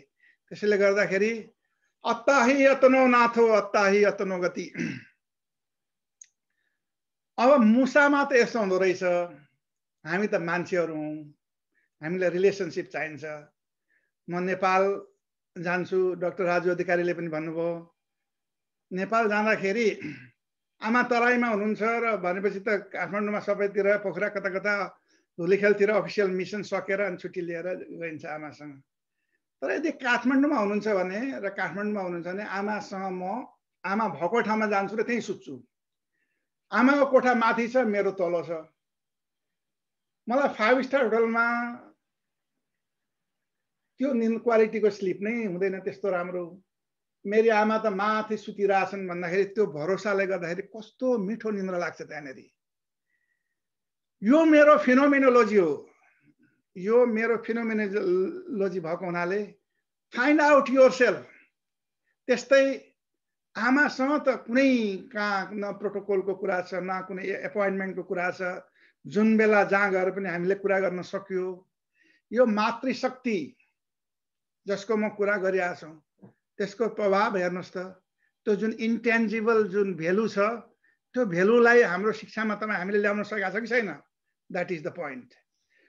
अझै बेष्टिमा त मैले आफ्नो आमासँग कुरा गरेँ, अब समष्टिमा त अघि मैले भनिसकेँ सारा संसारलाई चाहिँ एउटा डाइनामिक इक्विलिब्रियममा राख्ने त्यो जुन एउटा डिभाइन मदरहरू छन् जुन अस्तित्वमा छन्, जसले परिपोषण गरेर, जसले तपाईँलाई सफिसियन्ट अक्सिजन दिएर, जसले तपाईँलाई सफिसियन्ट बायोडाइभर्सिटी दिएर इनरिच गरेका ती जुन डिभाइन आर्किटाइपल मदरहरू हुन्, तिनीहरूप्रति पनि एउटा चाहिँ रिलेसनसिप, एउटा क्वान्टम इन्ट्याङ्गलमेन्ट बढाइसकेपछि त त्यहाँबाट पनि आफ्नो एउटा चाहिँ पर्सनल ट्रान्सफर्मेसन हुने भयो, आफूलाई चाहिँ फुलफिलमेन्ट। कति मान्छेहरू छन् जसमा चाहिँ कति प्रोपर्टी छ, कति छ, तर हाँस्न सकिरहेको छैनन्। किन सकिरहेको छैन? इपिजेनेटिक्स मार्करहरू क्रिएट गराएको छ अथवा आफ्नै कारणले अरू साइकोलोजिकल जुन चाहिँ आफ्नो जुन सबकन्सियस फिनोमिनाहरूमा यति गार्बेज, त्यो जुन इड भनिन्छ नि, इड इको सुपर इगो, यो त पढ्नु भएको होला तपाईँले, त्यसमा चाहिँ यति कुराहरू भरिया छन्।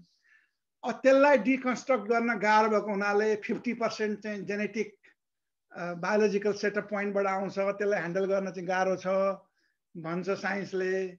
हाम्रो विजडम ट्रेडिसनले भन्छ होइन, 100%मा 100% हामी खुसी हुन सक्छौँ, किनभने हाम्रो त्यो स्वरूप हो, हाम्रो जुन प्राइमोर्डियल स्वरूप नै आनन्द भएको हुनाले यसका लागि दिव्य मातृशक्तिको प्रयोग कसरी हुन सक्छ। फेरि मेरो आमाकै कुरा जाउँ, यो अघि मैले भनि नै सकेँ। म 4 वर्षको हुँदा पनि मेरो आमाले पाथिभर मन्दिरमा लगेर लानुभएछ। त्योभन्दा अगाडि म जन्मेको 1 वर्ष हो यस्तोमा बहुतै साह्रो गाह्रो परेछ र मलाई पाथिभरामा भाकल गरेर उहाँले लिएर जानुभएछ र म बाँचेछु।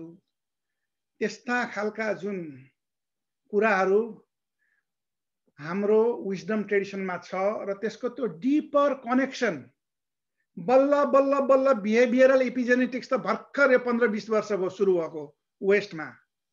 अनि त्योभन्दा पनि अगाडि प्लासिबो इफेक्ट भनिदियो, जसमा चाहिँ केही कुरा जस्तो चाहिँ कहीँ चाहिँ प्रेयर भयो, कुनै प्रकारको चाहिँ के ठिक भयो भने that is just because of your belief, your faith or your emotion has created that kind of भनिदियो। त्यसमा चाहिँ डिपमा जानै चाहेनन् मान्छेले है। कहीँ प्रकारको कन्टेक्सचुअल क्युजहरू भए, भर्बल क्युजहरूले गर्दाखेरि, अहिले कन्डिसनले गर्दाखेरि भएको हो। अब यसमा चाहिँ अब केही विज्ञानले जानेन भने सिम्प्लिस्टिक अकम प्रिन्सिपल लगाएर चाहिँ प्लासिबो इफेक्ट भन्दा छन्।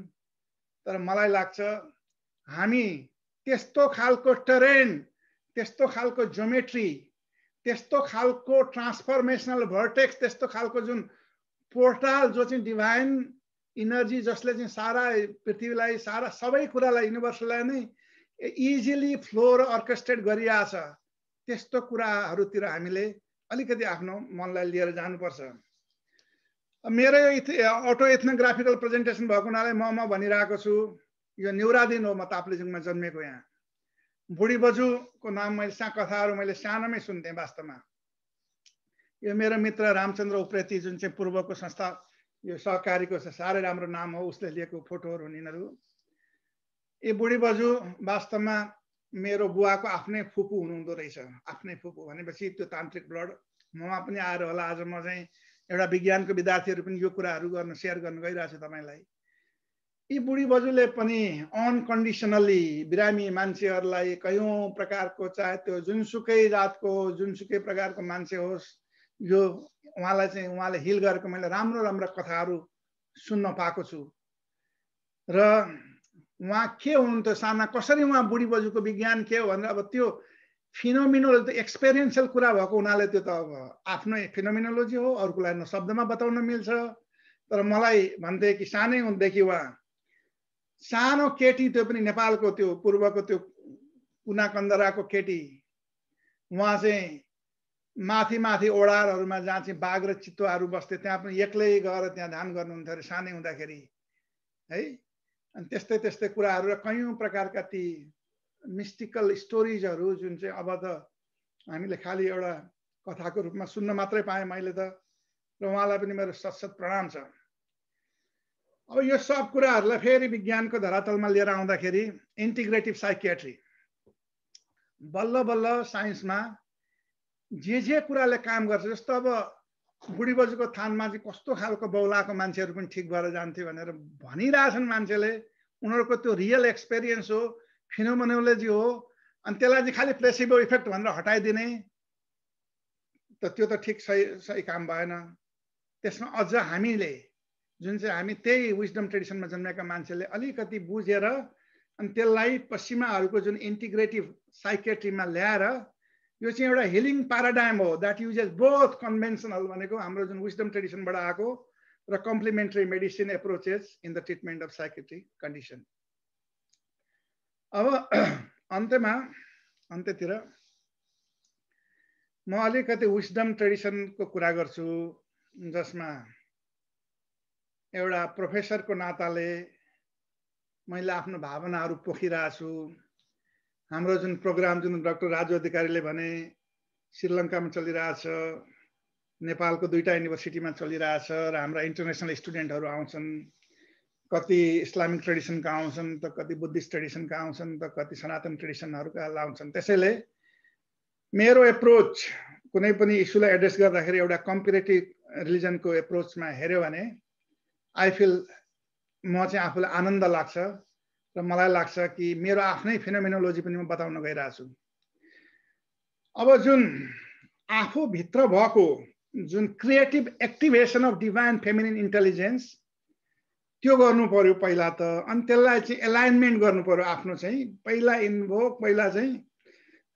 इन्भोभ गरेर इम्बडिड गर्दै अनि आफ्नो चाहिँ डिफ्रेन्ट हिसाबले चाहिँ आफ्नो चाहिँ पर्सनल ट्रान्सफर्मेसनको रूपमा हामीले लग्यो भने त्यो बाँकी जुन 50% पुल छ त्यो चाहिँ हाम्रै हातमा छ र हाम्रो विजडम ट्रेडिसनमा छ भन्ने मेरो कुरा हो।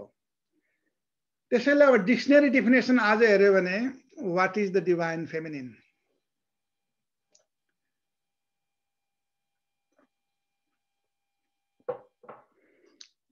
एउटा आध्यात्मिक मनोवैज्ञानिक र एउटा आर्किटाइप जसमा चाहिँ तपाईँको थिम हुन्छन्, मोटिभ हुन्छन्, स्टोरी जस्तो बुढी बजूका कथाहरू जुन मैले सुन्न पाएँ, पाथिभरामा हिल भएका मान्छेहरूको कुराहरू सुन्न पाएँ होइन। तिनीहरू चाहिँ आर्किटाइपल रिलेसनसिप हो, हाम्रो आइडियाजहरू हुन् तिनीहरू। A feminine energy the highest most inspiring and truest expression of femininity, universal and inherent energy, counterpart to ultimate divine within all mankind that manifests through the individual thought, action and belief. आफूले खोजेको जुन पूर्णता हो त्यो शक्तिले त्यो पूर्णतातिर लिएर जाने एउटा चाहिँ डिभाइन फेमिनिन एनर्जी चाहिन्छ संसारलाई। अब अलिकति कम्पेरेटिभ रिलिजनमा हेरेपछि चाहिँ ग्रीक मिथोलोजीमा पनि 7 प्रकारका फेमिनिन आर्किटाइपहरू रहेछन्। जस्तो हाम्रा कयौं देवीहरू छन्। अब एउटा 10 महाविद्या के अरे 64 वटा योगिनीहरूको कुरा छ, 10 महाविद्याको कुरा छ। त्यस्तै फेरि दुर्गामा पनि नवदुर्गाहरूको कुरा छ। त्यसैले ग्रीकमा हेर्यो भने यो जुन डिभाइन फेमिनिन आर्किटाइप जुन शक्ति, the dynamic manifestation of nature, यसलाई चाहिँ उनीहरूले सिम्बोलिक रूपमा, यिनीहरू पनि हिस्टोरिकल फिगर होइनन्, यिनीहरू पनि हाम्रो जस्तै देवीहरू मिथिकल फिगरहरू हुन्। जस्तो हेरा, goddess of marriage and birth, एउटा चाहिँ रिलेसनसिपमा जस्तो हाम्रो चाहिँ एउटा चाहिँ शिवोलोजीमा आउँछ नि, पहिलो म्यारिज गर्ने कपल, यो हाम्रो अस्तित्वमा हाम्रो चाहिँ उसमा चाहिँ शिव र पार्वतीको विवाहलाई पहिलो विवाह मानिन्छ। त्योभन्दा अगाडि कुनै विवाह त्यस्तो खालको विवाह भएको छैन। यहाँ ग्रीक मिथोलोजीमा हेरालाई चाहिँ म्यारिज एन्ड बर्थ, कस्तो खालको क्वालिटी म्यारिज हुनुपर्छ, कस्तो त्यसको ब्लेसिङ लिन्छन् मान्छेहरूले। त्यस्तै एथेनाको कुरा आउँछ, गडेज अफ विजडम। हरेक कुराको लागि जुन युक्ति र जुक्ति चाहिन्छ संसारमा, त्यसको देवीको रूपमा यसलाई मानिन्छ। त्यस्तै Aphrodite, a goddess of love and beauty, हाम्रो यस्तो त्रिपुरा सुन्दरी भए यस्तै कुराहरू त्यहाँ पनि छन्, अर्को कल्चरहरूमा पनि पाइन्छन् र त्यहाँबाट उनीहरूले लिन्छन्। डेमिटर, जुन मैले पृथ्वी माताको कुरा गरेँ मैले अघि, a goddess of fertility, her association with the grain also translated into the close relations with the human fertility. सारा जुन पृथ्वीको जुन उर्वरा शक्तिदेखि लिएर मान्छेहरूको पनि यो डिमिटर भनेको हाम्रो मदर, हाम्रो चाहिँ भूदेवी एउटा मदर जस्तै भयो। हेस्टियाको कुरा छ त्यहाँ यो ग्रीक विजडम ट्रेडिसनमा। गडेस अफ होम, घरलाई पनि एउटा शरीर राख्नु पर्यो नि, घरलाई पनि एउटा चाहिँ बहुत एउटा चाहिँ ब्यालेन्समा राख्नु पर्यो, कस्तो कुन कुरा कहाँ कहाँ हुनुपर्ने, कसरी घरभित्र कोही आउँदाखेरि पनि आनन्द फिल होस्। तपाईँलाई थाहा छ नि, कहिले तपाईँ ठुलो भव्य बिल्डिङ पुरा पालेहरू घरमा पुग्नुहुन्छ तर भित्र गइसकेपछि चिडचिडा गर्नुहुन्छ आफै। त्यहाँ त्यो एन्जलहरू, त्यो जुन राम्रो राम्रो एन्जलहरूको मेन्टेनेन्स गर्न नसकेर होला। कुनै घर सानो हुन्छ, झुपडा हुन्छ, तपाईँ जाँदाखेरि कस्तो आनन्द लाग्छ तपाईँलाई। त्यस्तै पर्सिफोनीको कथा छ, पुरा यी चाहिँ एस्थेटिक एन्ड सुप्रा एस्थेटिक भ्यालुहरू छन् हाम्रो जिन्दगीका, द गडेस अफ स्प्रिङ। अब यसै गरी क्रिस्चियन ट्रेडिसनमा आएपछि अलिकति फेमिनिन डिभाइन पावरको कुरा गर्दाखेरि मदर मेरीको कुरा आउँछ। भनिन्छ होली कुरानमा पनि मदर मेरीलाई चाहिँ 25 पटक भन्दा ज्यादा मेन्सन गराएको छ। डिभाइन मदरको कुरा छ त्यहाँनिर। यो चाहिँ वास्तवमा हिस्टोरिकल फिगर हुन् मदर मेरी त वास्तवमा भन्दै भने। र इनबाट पाउने जुन करुणा हो, जुन एउटा भर्जिन मेरीबाट पाउने एउटा दया हो, एउटा चाहिँ परिपोषण हो, एउटा साइकोलोजिकल एउटा चाहिँ रिजोनेन्स हो, कति मान्छेहरूले फिल गर्छन्। मैले साउथ अमेरिकामा देखेँ वास्तवमा, मोस्टली स्पिकिङ मदर मेरीलाई कस्तो ठुलो आँखाले हेर्छन्। अब मेरीसँगै क्रिस्चियनिटीमा मेरी म्याग्डलेनाको पनि कुरा आउँछ, ऊ पनि एउटा हिस्टोरिकल फिगर नै हुन्। Jesus Christ peace be upon him, Jesus Christ को कथामा मेरी म्याग्डलेनाको कुरा आउँछ। कसरी समाजले चाहिँ एक प्रकारको दुत्कार गरेर चाहिँ एउटा चाहिँ क्लासिफाइड गरेर एउटा चाहिँ स्टिग्माटाइज गर्न आँटेको एउटा महिलालाई एउटा चाहिँ त्यहाँ एउटा प्रेम गर्छ त्यहाँ। र जिसससँग फलो गर्दै गर्दै गर्दै ऊ पनि जिससको डिसाइपल बनिन्।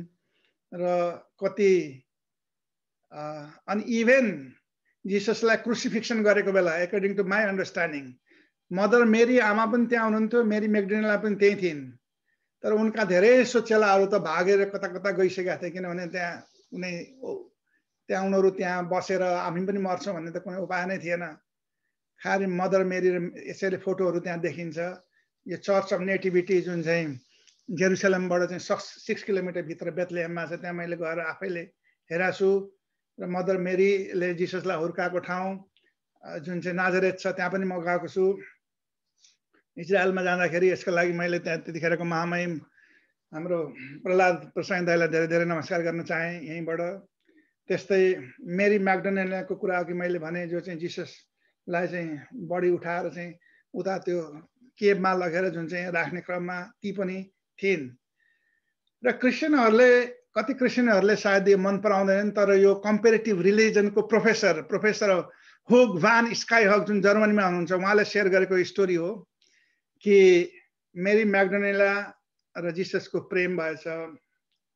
र प्रेम भइसकेपछि कतिले तपाईँ हेर्नु होला कि दुईजनाको, अब जिससलाई त क्रुसिफिक्सन गरिसकेका थिए, सायद मेरी म्याग्डलेना चाहिँ गर्भवती थिइन्, तर उनले पनि आफ्नो गर्भवती भए पनि आफ्नो बच्चालाई पालन पोषण गरेर सारा जुन चाहिँ उनकी छोरी जिसस र मेरी म्याग्डलेनाको छोरीको रूपमा पनि एउटा सेक्टले यिनको पनि गर्छ। र कति अर्को कन्टेक्स्टमा चाहिँ यिनलाई चाहिँ हाम्रो हिन्दू यतातिर सनातनको हिन्दू डिएटीसँग पनि रिलेट गराएको छ, कालीसँग रिलेट गराएको छ कुनै अथरहरूले, जस्तो यहाँ छ होइन।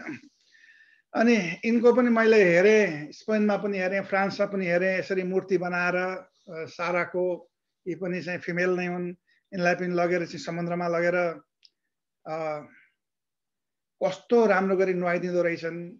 त्यसबाट चाहिँ यत्रो ठुलो फेस्टिभल गरेर कति मान्छेले जिप्सिजहरूले यिनीहरूले चाहिँ एउटा इनर्जी पनि लिँदो रहेछन् साराको। त्यसैले क्रिस्चियनिटीमा पनि मातृशक्तिको महिमा नभएको होइन।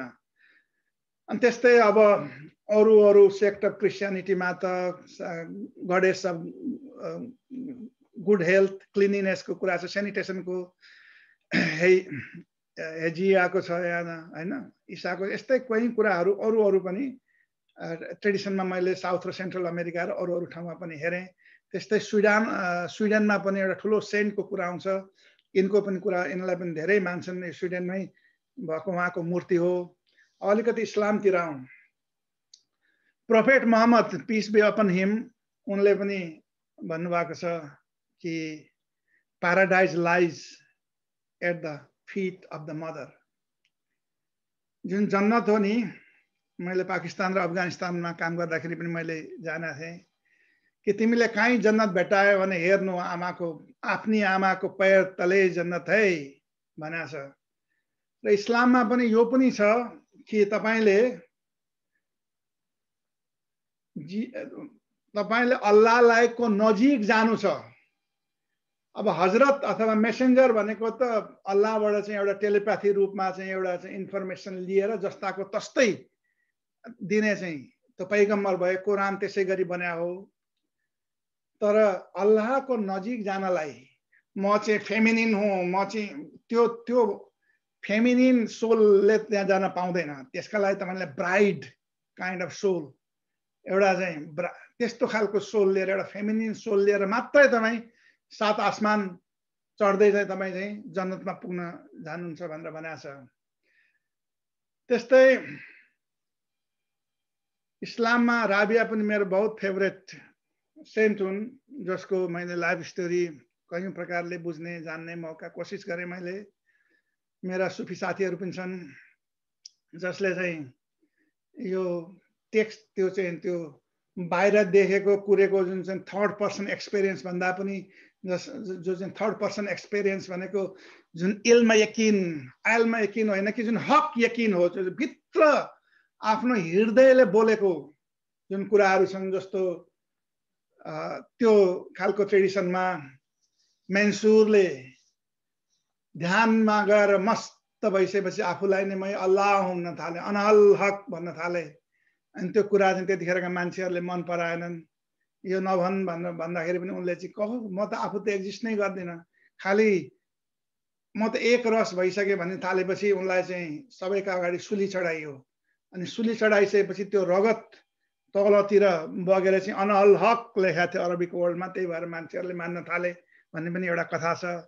त्यस्तै राबिया पनि बिचारा आफ्नो आमा बुवा ठुलो क्याटास्ट्रोफी आउँदाखेरि अनाथ भएकी छोरीलाई एउटा कमारी बनाएर एकजनाले पालेको थियो। यति दुःख दिन्थ्यो, पिट्थ्यो, के गर्थ्यो त्यो मान्छेले। तर राबियाले चाहिँ अल्लाहसँग चाहिँ एउटा तालमेल मिलाउँदै अल्लाहसँग एउटा कम्युनिकेसन नै इस्टाब्लिस गरेर बोल्न थाले।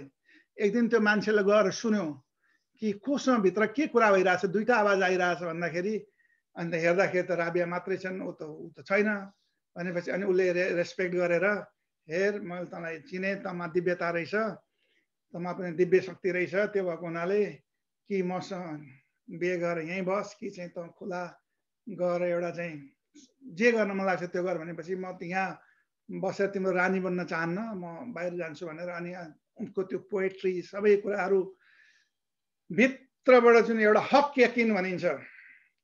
अनि यिनले अहिंसाको पनि कुरा गर्छन्। वास्तवमा यो आफू पनि भेजिटेरियन थिइन्। एउटा छोटकरी कथा छ कि राबियाको कथा, जसमा चाहिँ जङ्गलमा बसिरहेकी थिइन् जब राबिया सेन्ट भनेर सबैले चिन्न थाले, छेउछाउका इमामहरूले पनि चिन्न थाले, मौलानाले पनि चिन्न थाले। अनि चाहिँ एउटा जङ्गलमा आनन्दसँग बसिरहेको थिइन्। ऊ बसिसकेपछि त्यो अहिंसा भाव, त्यो प्रेम भाव, त्यो जुन मातृशक्तिले गर्दाखेरि जनावरहरू पनि बहुत मायाको फिल गरेर वरिपरि नजिक आएर बस्न थाले। अनि बस्छ आनन्दसँग पनि बसिन्, उनीहरूलाई कुनै थ्रेट फिल भएन। अनि उताबाट त्यो बाटोबाट चाहिँ एउटा चाहिँ मौलाना आउँदै थिए।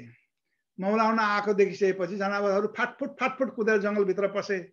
मौलानाले आश्चर्य भयो अनि सोधे, राबिया तिमी त्यहाँ बस्दाखेरि तिमीसँग त ती जनावरहरू आनन्दसँग जङ्गली जनावरहरू बसिरहेको थिए, मलाई देखेपछि किन भागे तिनीहरू भन्दाखेरि राबियाले प्रति प्रश्न गरिन्। मौलाना साहब आज हजुरले के खाएर आउनुभयो भन्दाखेरि मैले यस्तो खाएँ उस्तो खाएँ अनि हलाल मिट पनि खाएँ भन्नुभयो, मासु पनि खाएँ। अब त्यो मासु त्यही जनावरहरूबाट आउने हो, त्यहाँ पनि हिंसाको एउटा भावना छ। अनि त्यो चाहिँ तपाईँले खाइसकेपछि उनीहरूले फिल गर्छन्, किन भन्दाखेरि ती जानवरले पनि फिल गर्छन्।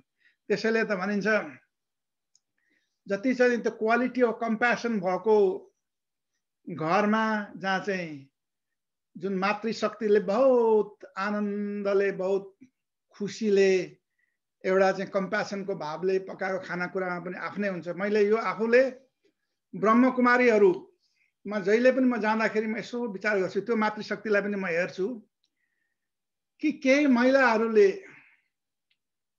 सुरु गरे त्यो अर्गनाइजेसनको जुन रियली एडमिनिस्ट्रेसनको काम, र अहिले संसारभरि 9000 भन्दा ज्यादा सेन्टरहरू छन्। उनीहरूले पैसाको लागि के पनि गर्दैनन्, सबै उनीहरूका कोर्सेसहरू फ्री छन्, सबै स्पिरिचुअल फेसिलिटी फ्री छ। त्यत्रो ठुलो परिवारलाई कसरी चलाइरहेछन्, त्यत्रो ठुलो गृहस्थलाई। संसारको तपाईँले गिनिज बुकमा हेर्नु, संसारको सबैभन्दा ठुलो किचन जहाँ सबैभन्दा ज्यादा रोटी पाक्ने किचन पनि त्यही ब्रह्मकुमारीहरूकै आउँछ। त्यो मातृशक्ति, त्यो माया, त्यो रिजोनेन्स इज भेरी इम्पोर्टेन्ट। बुद्धिज्ममा मैले तान्त्रिक बुद्धिज्ममा पनि फिमेल डिएटिजहरूको धेरै कुरा आउँछ। किन भन्दाखेरि त्यो जुन भिजुअलाइजेसन गरिसकेपछि जुन क्वालिटी अफ एउटा कन्सियसनेसको जुन एक्सपिरियन्स हो त्यो छिटो हुँदो रहेछ। अब बुद्धिज्ममा के हुन्छ भन्दाखेरि एउटा इक्जाम्पल मात्रै दिन चाहे समयको पाबन्दीलाई ध्यान राख्दै, जस्तो ताराको मैले मेडिटेसन चाहिँ ताराको रिट्रिट नै 1 हप्ताको रिट्रिट बोल्डर कोलोराडोमा मैले गर्ने मौका पाएँ। एउटा प्रोफेसरै साथी हुनुहुन्थ्यो, मैले जहाँ चाहिँ 1 वर्ष साबाटिकल बिताएँ कन्टेम्प्लेटिभ एजुकेसन पढ्ने।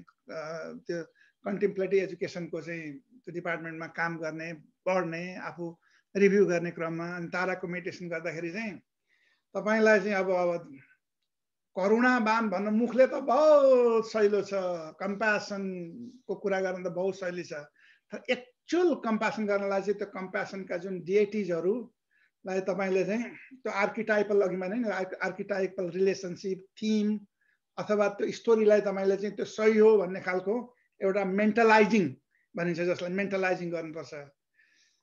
अनि तपाईँलाई साह्रै जस्तो ताराको कुरा गर्दाखेरि अब आफूलाई करुणावान बन्नु छ भने तारालाई पहिला चाहिँ धर्मकायबाट लिएर आएर चाहिँ प्रकट गर्यो एउटा स्पेसमा, अनि त्यसपछि आफूलाई समय काया भन्ने छ त्यसबाट ल्यायो अनि दुईटालाई चाहिँ आफूमै त्यो दुईटा कायाको मज भइसकेपछि आफू नै ग्रीन ताराको रूपमा अनि सारा सेन्टेन्ट बिङलाई चाहिँ 1 बाई 1 सबै गर्दै चाहिँ एउटा कन्टेम्प्लेटिभ प्र्याक्टिसमा गएर एउटा ट्रान्स जस्तो स्थितिमा गएर चाहिँ सबैलाई दया दिँदै दिँदै दिँदै दिँदै जाने, अनि लास्टमा आएर चाहिँ फेरि सेपरेट गरेर अनि उनलाई डिजोल्भ गरेर अनि आफू आफ्नो फर्ममा आउने र तारालाई पनि आफ्नो फर्ममा चाहिँ आफू चाहिँ अब त्यो ताराको जुन इलिमेन्ट त्यसको जुन क्वालिटी अफ कम्प्यासन पनि आफूमा ग्रहण भएको कन्टेम्प्लेसन गरिसकेपछि बहुत त्यसपछि चाहिँ त्यो सजिलो हुँदो रहेछ एउटा कम्प्यासनको रियली एक्सपिरियन्सियल लेभलमा।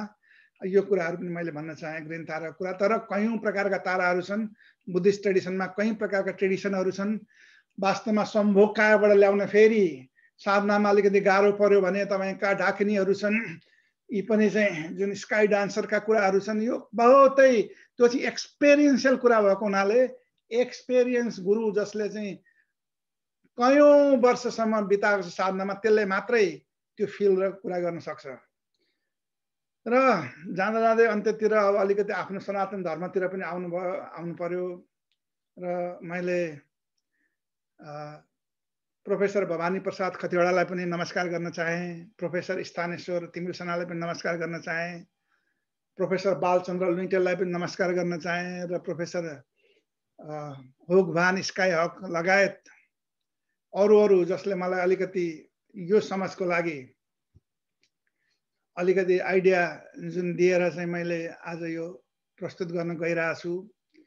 अब त्यही एउटै चित्ती शक्ति जुन चाहिँ एभ्रिथिङ त प्योर कन्सियसनेस नै हो, तर प्योर कन्सियसनेसलाई जब मुभ गर्ने एउटा परिवेश बन्छ अनि त्यो चिती शक्ति चाहिन्छ त्यसलाई कन्सियसनेसलाई मुभ गराउनलाई। र हाम्रो चाहिँ एउटा यो जुन शास्त्र छ यसमा कयौं प्रकारका स्टोरीहरू छन्, आर्किटाइपल रिलेसनशिपको व्याख्या छ। यसमा चाहिँ अब महाकालीको कुरा आउँछ, महालक्ष्मीको कुरा आउँछ, महासरस्वतीको कुरा आउँछ, यो चाहिँ समष्टि लेभलमा है। तर यिनै कुरा चाहिँ बेस्टी लेभलमा ट्रान्सलेट गर्दाखेरि चाहिँ यिनीहरूले हाम्रो फिजिकल, इमोसनल, इन्टेलेक्चुअल र स्पिरिचुअल साइडलाई पनि इनरिच गरेर हाम्रो पर्सनल ट्रान्सफर्मेसन गराउँछन् भन्ने कुराहरू चाहिँ यो लाइन अफ थिङ्किङले बताउँछ। र यिनै देवीहरूलाई अब यी त अब बेष्टिमा भए, यो के समष्टिमा भए, बेष्टिमा चाहिँ कसरी आउँछन् र हाम्रो बायोसाइकोलोजीमा चाहिँ कसरी आउँछन् गुरु प्रोफेसर स्थानेश्वर भनेपछि त्यहाँनिर के कुरा आयो भन्दाखेरि यिनै कुराहरूलाई चाहिँ हाम्रो विजडम ट्रेडिसनमा जस्तो ल्याउँदाखेरि चाहिँ जुन इडा, पिङ्गला र सुषुम्ना, यो सुषुम्ना नाडी चाहिँ महासरस्वतीको एउटा चाहिँ ट्रान्सलेटेड एउटा चाहिँ हाम्रो इन्डिभिजुएसन अथवा हाम्रो मेन्टलाइजिङ गर्दाखेरि आउने जुन कुरा चाहिँ त्यो भयो। अनि इडा र पिङ्गला, काली र महाकाली र महासरस्वती त्यसरी ट्रान्सलेट हुन्छन् भन्ने कुरा भयो। अनि त्यसैलाई अझ जियोग्राफीमा लिएर आउँदाखेरि चाहिँ गङ्गा, जमुना र सरस्वती, अब त्यही ठुलो जुन प्रिन्सिपल छ, गङ्गा, जमुना र सरस्वती त अव्यक्त छन्, त्यो चाहिँ सुषुम्ना भयो अघि मैले भने। अनि गङ्गा र जमुना चाहिँ यी दुईटा अरू प्रिन्सिपलहरू आउँछन्। तर त्यो हाम्रो बायोसाइकोलोजीमा इनबिल्ड भएको छ र जुन स्लिपिङ डिभिनिटीको रूपमा तिनीहरू त्यहाँ रहेका हुन्छन्, तिनीहरूलाई एक्टिभेट नगरेसम्म यो आफ्नो फ्री विलमा चलोस् भनेर चाहिँ एक प्रकारको त्यो स्वतन्त्रिक शक्ति पनि दिया हुन्छ मान्छेलाई। तर आफ्नै विचारले अघि मैले भने कुरा बिगारिसकेपछि त्यो स्लिपिङ डिभिनिटीलाई, त्यो सर्पेन्ट पावरलाई एक्टिभेट गरेर अनि चाहिँ जुन इडा, पिङ्गला र सुषुम्नाको इन्टरसेक्सनमा चाहिँ हरेक इडा, पिङ्गला र यसरी चाहिँ त्यो कोइलिङ हुँदाखेरि जुन इन्टरसेक्सन छ यहाँ चाहिँ चक्रको ठाउँ हुन्छ भन्ने कुराहरू छन्। अब यो कुरा मैले भन्दाखेरि पनि जसले रियली कुण्डलिनी योगामा महारत गरेको छ तिनीहरूले र यो एक्सपिरियन्सहरू र फिनोमेनोलोजिकल कुरा भएको हुनाले त्यहाँनिर गर्न चाहिँ अलिकति राम्रो हुन्छ जस्तो लाग्छ मलाई। तर वास्तवमा यसको सबैको पर्पज चाहिँ जुन चाहिँ सृष्टि, जुन चाहिँ हामी हौँ, जो शिव र शक्ति एउटै भएको जुन एउटा परम प्योर चेतना हो, जब चाहिँ इनर्जी र कन्सियसनेस, अघि मैले सुरुमा स्लाइड देखाएको थिएँ नि, तिनीहरूको मर्जिङ जुन चाहिँ सहस्रार चक्रमा भइसकेपछि अनि बल्ल आफू टोटल भएकोमा पूर्ण भएको एउटा चाहिँ आइडिया आउँदो रहेछ। र यही कुण्डलिनीलाई फेरि यहाँ तन्त्र भन्नाले पनि एक प्रकारको तन्त्र छैन, यहाँ चाहिँ के अरे शैव तन्त्र छ, वैष्णव तन्त्र छ, गाणपत्रे तन्त्र छ। अब यो वैष्णव तन्त्रमा चाहिँ यही इडा र पिङ्गलालाई फेरि भूदेवी र श्रीदेवीको रूपमा अनि बीचमा चाहिँ सुषुम्ना यसरी पनि व्याख्या गरेको स्कलरहरूले पाइयो। अब जाँदा जाँदै दुईटा आफ्नो स्टोरी भन्न चाहेँ, जुन चाहिँ मैले आज किन यत्रो हिम्मत गरेँ भन्दाखेरि यो किताब, मेरो किताब संसार एक पाठशालामा पनि लेखेको छ। एउटा स्टोरी नेपालबाट छ र एउटा स्टोरी फ्रान्सबाट छ। नेपालमा जब म 6 कक्षा पढ्ने विद्यार्थी हुँदाखेरि विराटनगरमा एउटा काली मन्दिर छ, त्यो मेन रोडमा। म के कामको लागि त्यो बाटोमा त्यही बाटो हिँडिरहेको थिएँ। त्यो काली मन्दिरको भित्र एकजना बिहारबाट आउनुभएको अलिकति बुढो शास्त्रीय गायकले राग गाइराख्नु भएको रहेछ, दुर्गा राग। अनि म अगाडि जान खोज्छु, त्यो आवाज सुन्ने बित्तिकै फेरि मलाई पछाडि ताने जस्तो फिल भयो। म त अर्कै मिसनमा गइरहेको थिएँ। यति त्यसले मलाई चाहिँ यस्तो खालको चाहिँ मेस्मराइज गरेर अगाडि जान खोज्छु, होइन आई हेभ टु गो भनेर I could not able to help myself. अनि भित्र गएर उसले गाएको त्यो राग सुनेपछि यस्तो आनन्द भयो यो टेम्पल प्रेमिसेसमा। त्यसैलाई म जिन्दगीको पहिलो जुन चाहिँ रियली एक्सपिरियन्स, स्पिरिचुअल एक्सपिरियन्स, त्यो जुन टाइमलेसनेसको जुन एउटा अवस्था आएको थियो, म त्यसैलाई मान्दछु।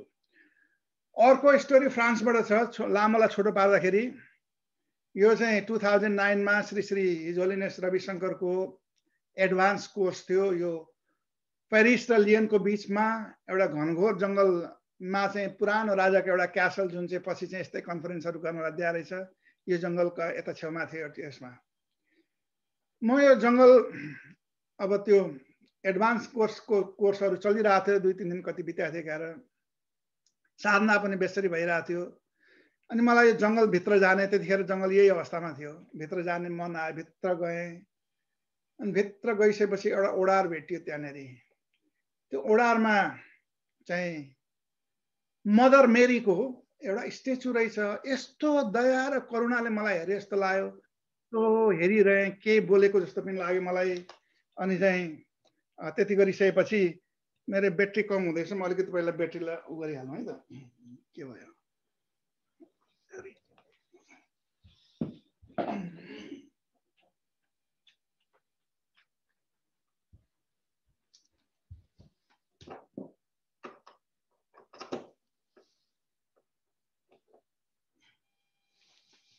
हो, अब ठिक छ। अनि त्यसपछि यस्तो म हेरेको हेरै भएँ, त्यस्तो अनुभव त मलाई कहिले भएको थिएन। अनि जे होस् राम्रो भयो, आज कस्तो नयाँ कुरा देखियो। म त एक्लै आएको त साह्रै राम्रो भएछ भने। तर त्यहाँ त्यो कसैले त्यो पार्टिसिपेन्टहरूले भन्थे जङ्गलमा त भालु पनि लाग्छ भनेर भन्थे। जे होस् म गएर सुतेँ।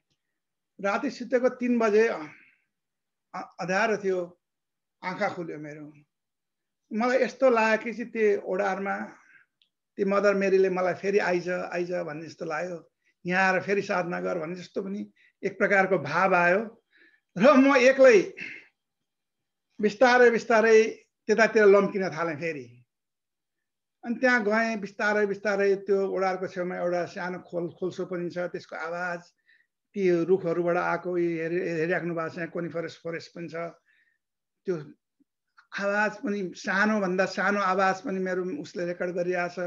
बिस्तारै बिस्तारै पुगेँ, टह हेरेँ एकछिनपछि। अनि त्यहाँ चाहिँ मेरो एक प्रकारको ध्यानस्थ अवस्थामा चाहिँ 35-40 मिनट बितेछ, मलाई थाहै भएन। अनि त्यसपछि म फेरि आफ्नो होसमा जागेँ भनौँ एउटा चाहिँ। अनि अवेरनेस आयो। अनि बहुत गदगदको भावनाले अनि फर्केँ। अनि फर्किने क्रममा चाहिँ अनि चाहिँ बल्ल फेरि संसारको कुराहरू आयो। ओहो, म त किन यति राति आएँ होला, भालुले खाएको भए के हुन्थ्यो होला भन्ने खालका यस्ता अनुभवहरू। यही हो मदर मेरीको फोटो, जुन चाहिँ मैले आफ्नो किताबमा पनि व्याख्या गरेको छु। र मलाई वास्तवमा सानैदेखि मेरो आमाले पनि पूजा गर्ने, जहिले पनि बिहान बिहान उठेपछि मेरो आमाले जहिले पनि यो दुर्गा चण्डीको कुराहरू बोलेको सुन्छु, मिठो आवाजले चान्टिङ गरेको सुन्छु मेरो आमाले। अनि बहुत आनन्द लाग्छ। त्यही आवाज त्यही कतिखेर भन्नुहुन्छ भनेर म त्यो पनि जान्छु त्यहाँ उठा। कतिखेर चाहिँ उहाँ चाहिँ त्यो तुलसीमा पानीहरू चढाउने यताउति क्रममा त्यही क्रममा भन्नुहुन्छ, त्यतिखेर म पछि पछि गएर सुनिरहेको हुन्छु। र यो दुर्गा जुन शक्तिहरू, यो अब तपाईहरुले यो विचार गर्नुहोस् कि त्यो मेरो पहिलाको जुन एक्सपिरियन्स भयो, जुन देवीले जुन शक्तिले मलाई भित्र तान्यो र पछिल्लो शक्तिले तान्यो, त एउटै शक्ति हो। यसमा चाहिँ यो अरू अर्गनाइज रिलिजनवालाहरूले जेसुकै नाम देलान्, जेसुकै गर्लान्, तर त्यो जुन फिनोमेनोलोजी हो, त्यो एक्सपिरियन्स हो। त्यही भएर त तन्त्र जस्तो कुरा, यस्तो कुराहरूमा चाहिँ यदि चाहिँ साँच्चैको महारथी हासिल गर्नु छ भने रियली क्वालिफाइड मान्छेकामा कि जानु पर्यो, कि त्यस्तो खालको मिनिङफुल कोइन्सिडेन्स भएर तपाईँ आफैलाई चाहिँ एउटा अनुभव भएको हुनु पर्यो। तर यो नवदुर्गा अब विजयदशमी पनि आइरहेछ। हाम्रो जुन नवदुर्गालाई पनि सारा संसारको कल्याणको लागि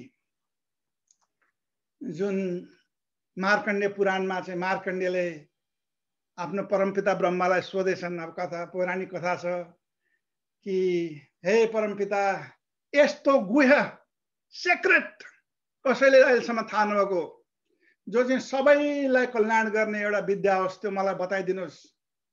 त्यति भनिसकेपछि मलाई पनि लाग्छ, अरे यसले त आफ्नो लागि होइन, सारा जगतलाई चाहिँ एउटा चाहिँ हितको लागि मागिरहेछ भनेपछि हे महामुने भनेर यी नवदुर्गाको कथा उहाँले बताउनु भएछ। अब यसमा पनि मेटाफोरिकल स्टोरीहरू छन्, यसका सिम्बोलिक रिप्रेजेन्टेसनहरू छन्। यतातिर म धेरै जान चाहिनँ, तर जुन नवदुर्गामा पहिलो दुर्गा जुन शैलपुत्री चाहिँ पिक एक्सपिरियन्स चाहिँ इभोक गर्ने जुन एउटा रूपमा एउटा इनर्जीको रूपमा लिन्छ। त्यस्तै अब तपाईलाई थाहा छ नि, शैल भनेको हिमालय, पुत्री भनेको हिमालयको छोरी। कसरी देवी चाहिँ हिमालयकी छोरी भइन् होला भन्दाखेरि कथामा त के भन्छ भन्दाखेरि हिमालयले धेरै वर्ष तपस्या गरिसकेपछि अनि खुसी भएर अस्तित्वले वर माग्यो, के चाहन्छु भन्दाखेरि देवी प्रकट भइन् र देवीलाई उनले भने सबैलाई मेरो लागि सबैभन्दा प्रिय भनेको मेरो छोरी हुन्छ, मेरो छोरी भएर जन्मिनुहोस्।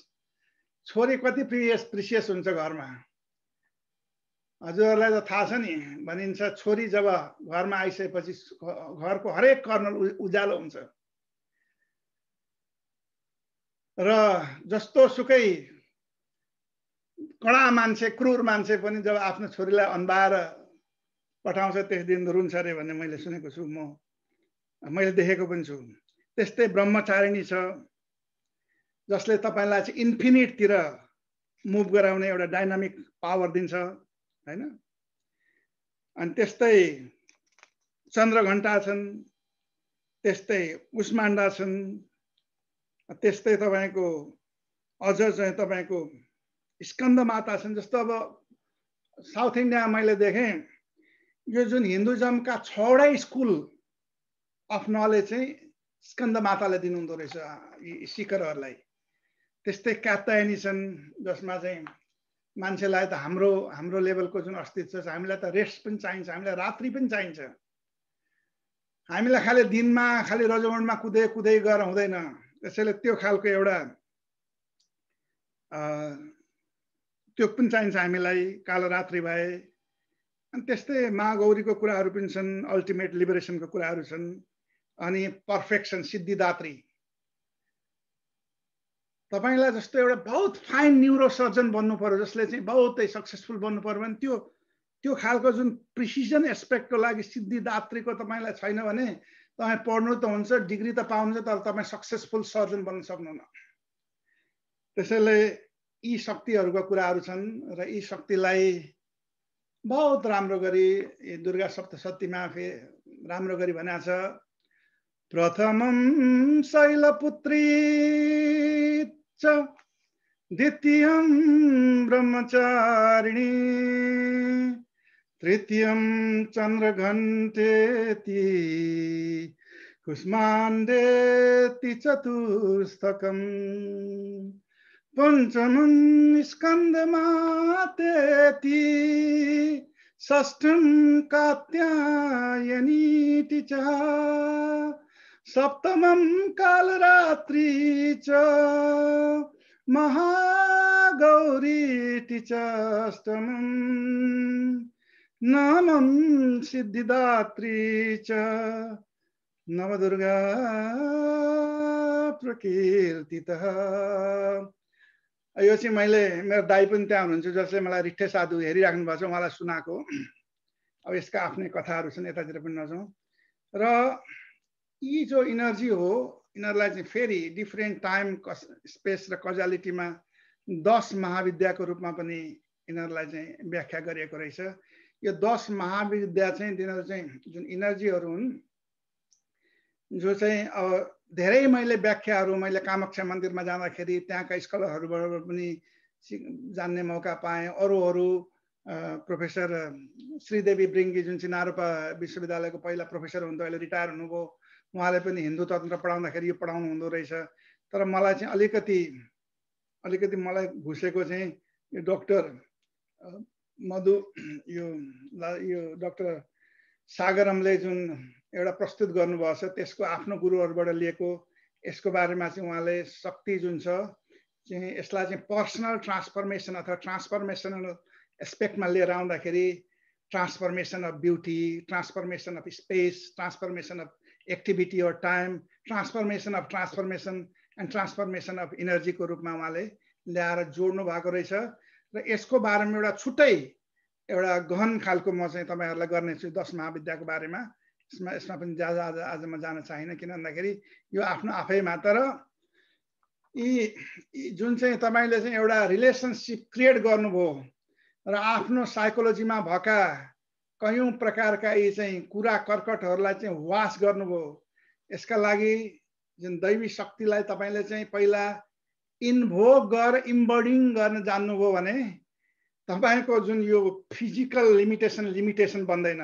हेर्नुस् न, कस्तो कस्तो मान्छे जसको हात छैन, खुट्टा छैन, तपाईको जस्तो एउटा हात खुस्केर गयो भने पनि तपाईले फिल गर्दाखेरि कन्टेम्प्लेटिभ सिचुएसनमा बस्नुस्, तपाईले होल एउटा तपाईले हात छैन भन्ने फिलै हुँदैन, म होल छु भन्ने जुन रिभर्बरेटिङ होलनेस त्यो क्रिएट हुन्छ। त्यो चाहिँ हामीले त्यस्तो खालको शक्तिलाई एक्सेस र त्यस्तो खालको शक्तिसँग एउटा इन्ट्याङ्गलमेन्ट भनिन्छ जुन चाहिँ क्वान्टम फिजिक्समा तपाईले चाहिँ दुईटा पार्टिकलहरुलाई चाहिँ सफिसिएन्टली चाहिँ इन्टर्याक्ट गराइदिनु भयो भने त एउटा पार्टिकल जतिसुकै टाढा स्पेसमा भइसकेपछि पनि एउटा पार्टिकलमा चेन्ज हुने बित्तिकै अर्को पार्टिकलमा पनि आउँछ। त्यसै गरेर आफ्नो एक्सेस बढाएर गरिसकेपछि सारा जुक्तिका कुराहरू हुन्छन्। कति मान्छेलाई चाहिँ घरमा कयौं प्रकारको भाषण दिन आउँछ तर पब्लिकमा गइसकेपछि चु बोल्न सक्दैन। हाम्रै विद्यार्थीहरू पनि हेर्छु क्लासमा त राम्रै गरिरहेका हुन्छन् तर भाइभा एक्जाममा आयो कि केही बोल्न सक्दैन, पसिना छुटिरहेको हुन्छ। कसैलाई चाहिँ फेरि एस्थेटिक डिस्टेन्स नै राख्न, जस्तो बगलामुखीको बारेमा मैले सोधेको थिएँ प्रोफेसर श्रीदेवी ब्रिङ्गीलाई, त्यहाँ त चाप्प जिब्रो समातेको छ एउटा राक्षसको त्यो फोटोमा, त के हो त्यो भनेर सोद्धाखेरि उहाँले भन्नुहुन्थ्यो के अरे यसमा चाहिँ अलिकति एस्थेटिक डिस्टेन्सको कुरा छ। जस्तो अमेरिकामा नि धेरै यस्तो त्यो मेरिज ब्रेकडाउन हुनुको कारण चाहिँ जहिले पनि आई लभ यू हनी भन्यो, डार्लिङ भन्यो, के भन्यो भने त्यो चाहिँ प्रेम भन्ने कुरा पनि भर्बलाइज गर्ने कुरा त होइन। प्रेम भन्ने कुरा त यो त एहसास गर्ने कुरा हो। अनि त्यो बार भर्बलाइज गरेको हुनाले त्यस्तो प्रब्लम छ मान्छेमा। अनि चाहिँ देवीलाई पनि त्यो राक्षसले अब चाहिँ I love you are so beautiful भन्दै आयो होला, छ्याप्प जिब्रो समातेर you don't know what love is, learn here भनेर सिकाएको भन्ने खालको मेटाफोर दिनुहुन्थ्यो उहाँले। त्यस्तै कयौं जुक्तिका कुराहरू छन्। जस्तो तर्क शक्ति चाहियो, जस्तो ओशोलाई त्यत्रो तर्क शक्ति आयो, त्यो छिन्नामस्ताको प्रभावले पनि भन्छन्। त्यस्तै कुराहरू अब यी छन् भन्छन्। मैले जुन भनिरहेको छु, मैले त्यो दुईटा एक्सपिरियन्स जुन बताए त्यसबाहेक यो कुण्डलिनी चाहिँ राइज गर अल्टिमेटमा कुण्डलिनी होइन कि ध्यान गर्दा गर्दै विपसना ध्यानले पनि मलाई त्यही पुर्याउँछ, अर्को खालको ध्यानको यो पद्धतिले पनि मलाई त्यही पुर्याइरहेको हुन्छ। त्यसैले यो जुन कुण्डलिनीको विद्याको बारेमा मलाई खालि इन्फर्म्ड ओपिनियनहरू मात्रै छ र 10 महाविद्याको बारेमा मात्रै। तर मलाई के थाहा छ भन्दाखेरि चाहे म पाथिभरा जाउँ चाहे कुनै देवी थानमा जाउँ, त्यहाँ गइसकेपछि आनन्द एउटा त्यो म फिल गर्छ।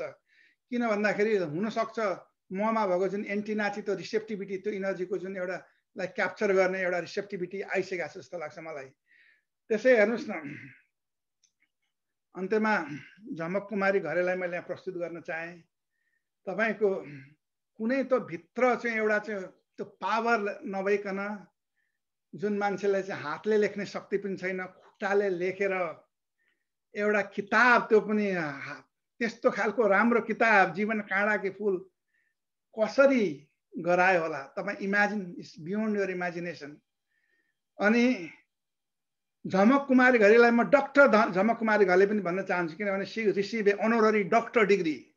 हामीसँग त हात छ, खुट्टा छ, सबै कुरो छ, तैपनि हामीलाई चाहिँ कसरी आफ्नो जुन एउटा भित्र भएको जुन एउटा जुक्तिलाई जगाइदिने खालका जुन डाइनामिक मेनिफेस्टेसन अफ नेचरसँग हुक गर्ने हामीलाई एउटा कला आएपछि हाम्रो बडी, हाम्रो कुनै कुरो पनि लिमिटेसन हुँदैन। हामी त वी आर सो प्रिभिलेज। यहाँ मैले भन्न खोजेको हामीलाई देवीको आशीर्वाद पहिलेदेखि प्राप्त छ, त्यो एहसास गर्न मात्रै बाँकी छ। खोज्न ए देवी भनेर चाहिँ मलाई यो देव रूपन्देही जैन देही यसो जय यो त अब कर्मकाण्डमा आउँछ, तर दिएकै छ। र यो जुन यस्तो खालका फेमिनिन डिभाइन पावरहरू जो हरेक कल्चर र हरेक कन्टेक्स्टमा छन्, यसलाई बुझेर ग्लोबलाइज गर्नुपर्ने जरुरत छ। यहाँहरूलाई दशैं बडा विजयदशमी की शक्तिको मेरी आमा बहुत शुभकामना छ। आफ्नो आमालाई र सबैलाई बहुतै माया गर्नु होला। मातृशक्ति charity begins at home. Even उसलाई मात्रै होइन, आफ्नो जुन काउन्टर पार्टले जे भन्छन् ऊ पनि आफ्नो इमिडिएट तपाईको शक्ति नै हो उसको चाहिँ त्यहाँ कृपा भएन भने होममा एउटा चाहिँ सेरिन इन्भाइरोमेन्टमा पनि बन्दैन। त्यसैले आफ्नो काउन्टर पार्टलाई पनि उनले जे भने उनलाई पनि खुसी राखेर आफ्नो जिन्दगी आफ्नो दशैं राम्रो गरी बिताउनु होला। यति भन्दै आज म बिदा चाहन्छु। धन्यवाद, नमस्कार।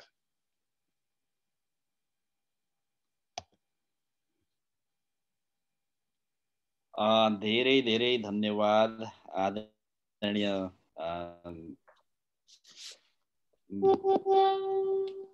हजुर आवाज छैन? सुनिरहेछु छ।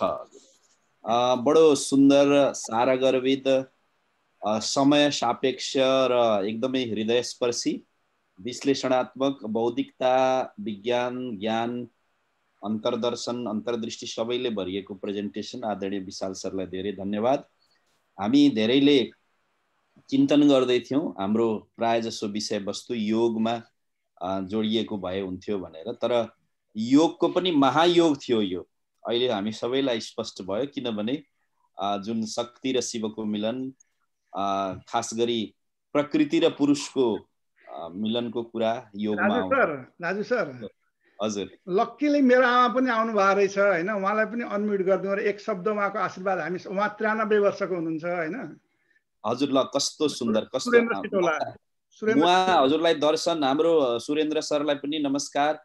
आवाज एकपटक सुन्न पाए हुन्थ्यो, हामीले आमाको आवाज एकपटक सुन्न पाए। म हेर्दैछु, नाम भनौँ। नाम सुरेन्द्र सिटौला।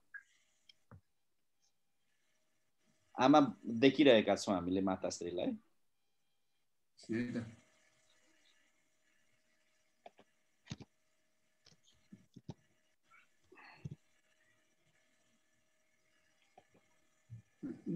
तपाईँले मिल्छ है, हेर्नुहोस् है। सुरेन्द्र श्रेष्ठ हो। सिटौला। मैले अब मिल्छ दाइ, तपाईले अनम्युट गर्न मिल्छ दाइ अब। यस, जय शम्भु। नमस्ते to everybody. I am with my mom. She is 93 years. What? Finally. के भन्नु छ तपाईको? आमालाई नमस्कार। आउनु भएको छ नि एकचोटि उहाँ चिल्ला गाल्ला हुने उहाँ नै हो। पनि ज्ञानी मान्छे लिएर आएछ, विशालले साथी भन्नुहुन्थ्यो नि, उहाँ नै हो राजु। आमालाई नमस्कार, प्रणाम। नमस्ते भन्नुहोस् न। नमस्कार बाबु, नमस्कार। सबैलाई नमस्ते। सबैलाई नमस्ते है, सबैलाई नमस्कार छ बाबु। आमा हजुरको आशीर्वाद हामी सबैले पाइरहौँ। ठीक। अरु त्यतातिर अनम्युट गर्दिनु। अरु के प्रश्नहरु अगाडि बढाउँ sir. Raju sir, thank you. हजुर, यतातिर नि नातिनी आउँदैछ। यतातिर नि अगाडि।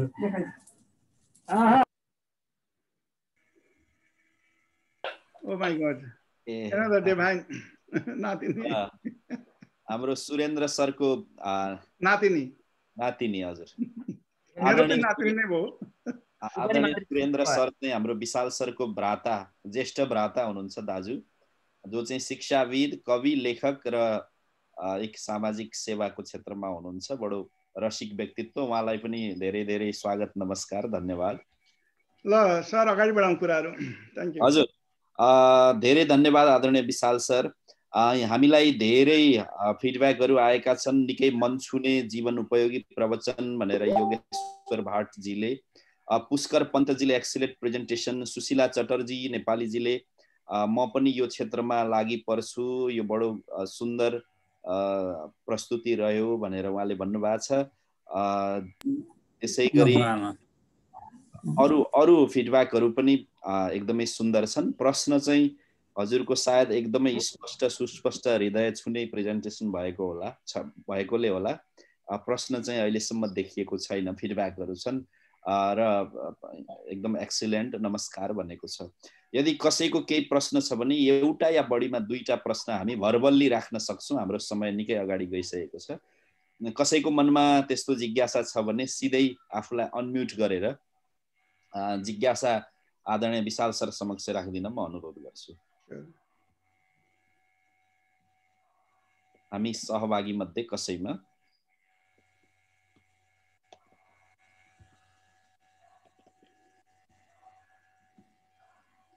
Your voice going to be able to get a better vision of what's happening with either each boxer, the punches they throw or the fouls they commit. Sure. Strive for the right distance between yourself and the boxers. You don't want to यो कहीँबाट radio बजिरहेछ के भइरहेछ त्यसलाई mute गरिदिउँ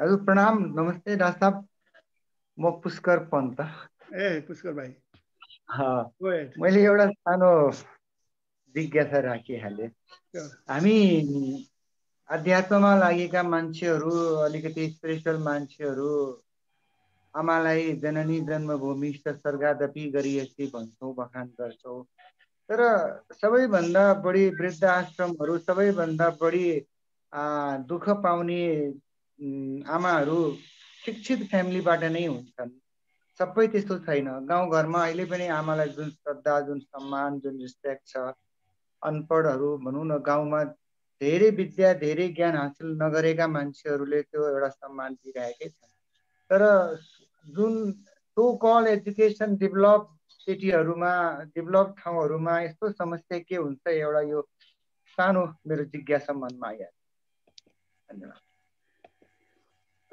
तपाईको प्रश्न अत्यन्तै सान्दर्भिक छ भाइ तर अघि मैले भनिहालेँ यदि चाहिँ मान्छे चाहिँ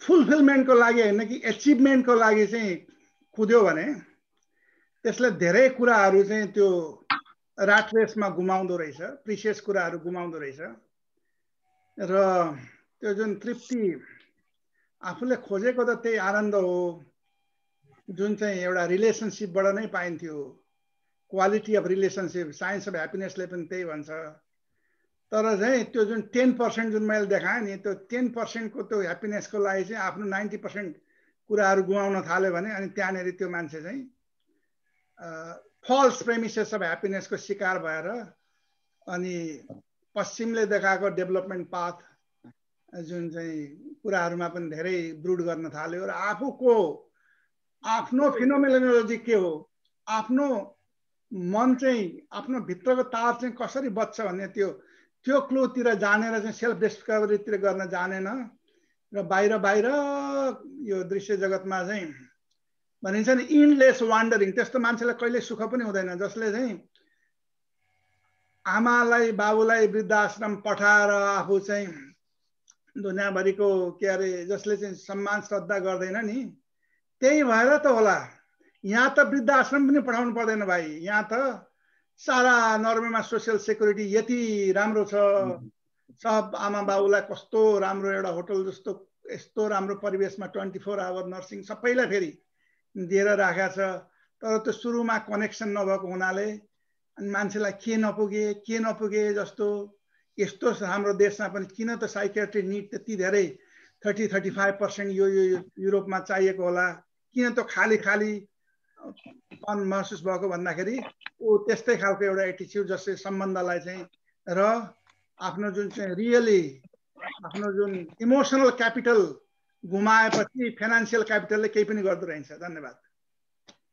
थ्यांक यू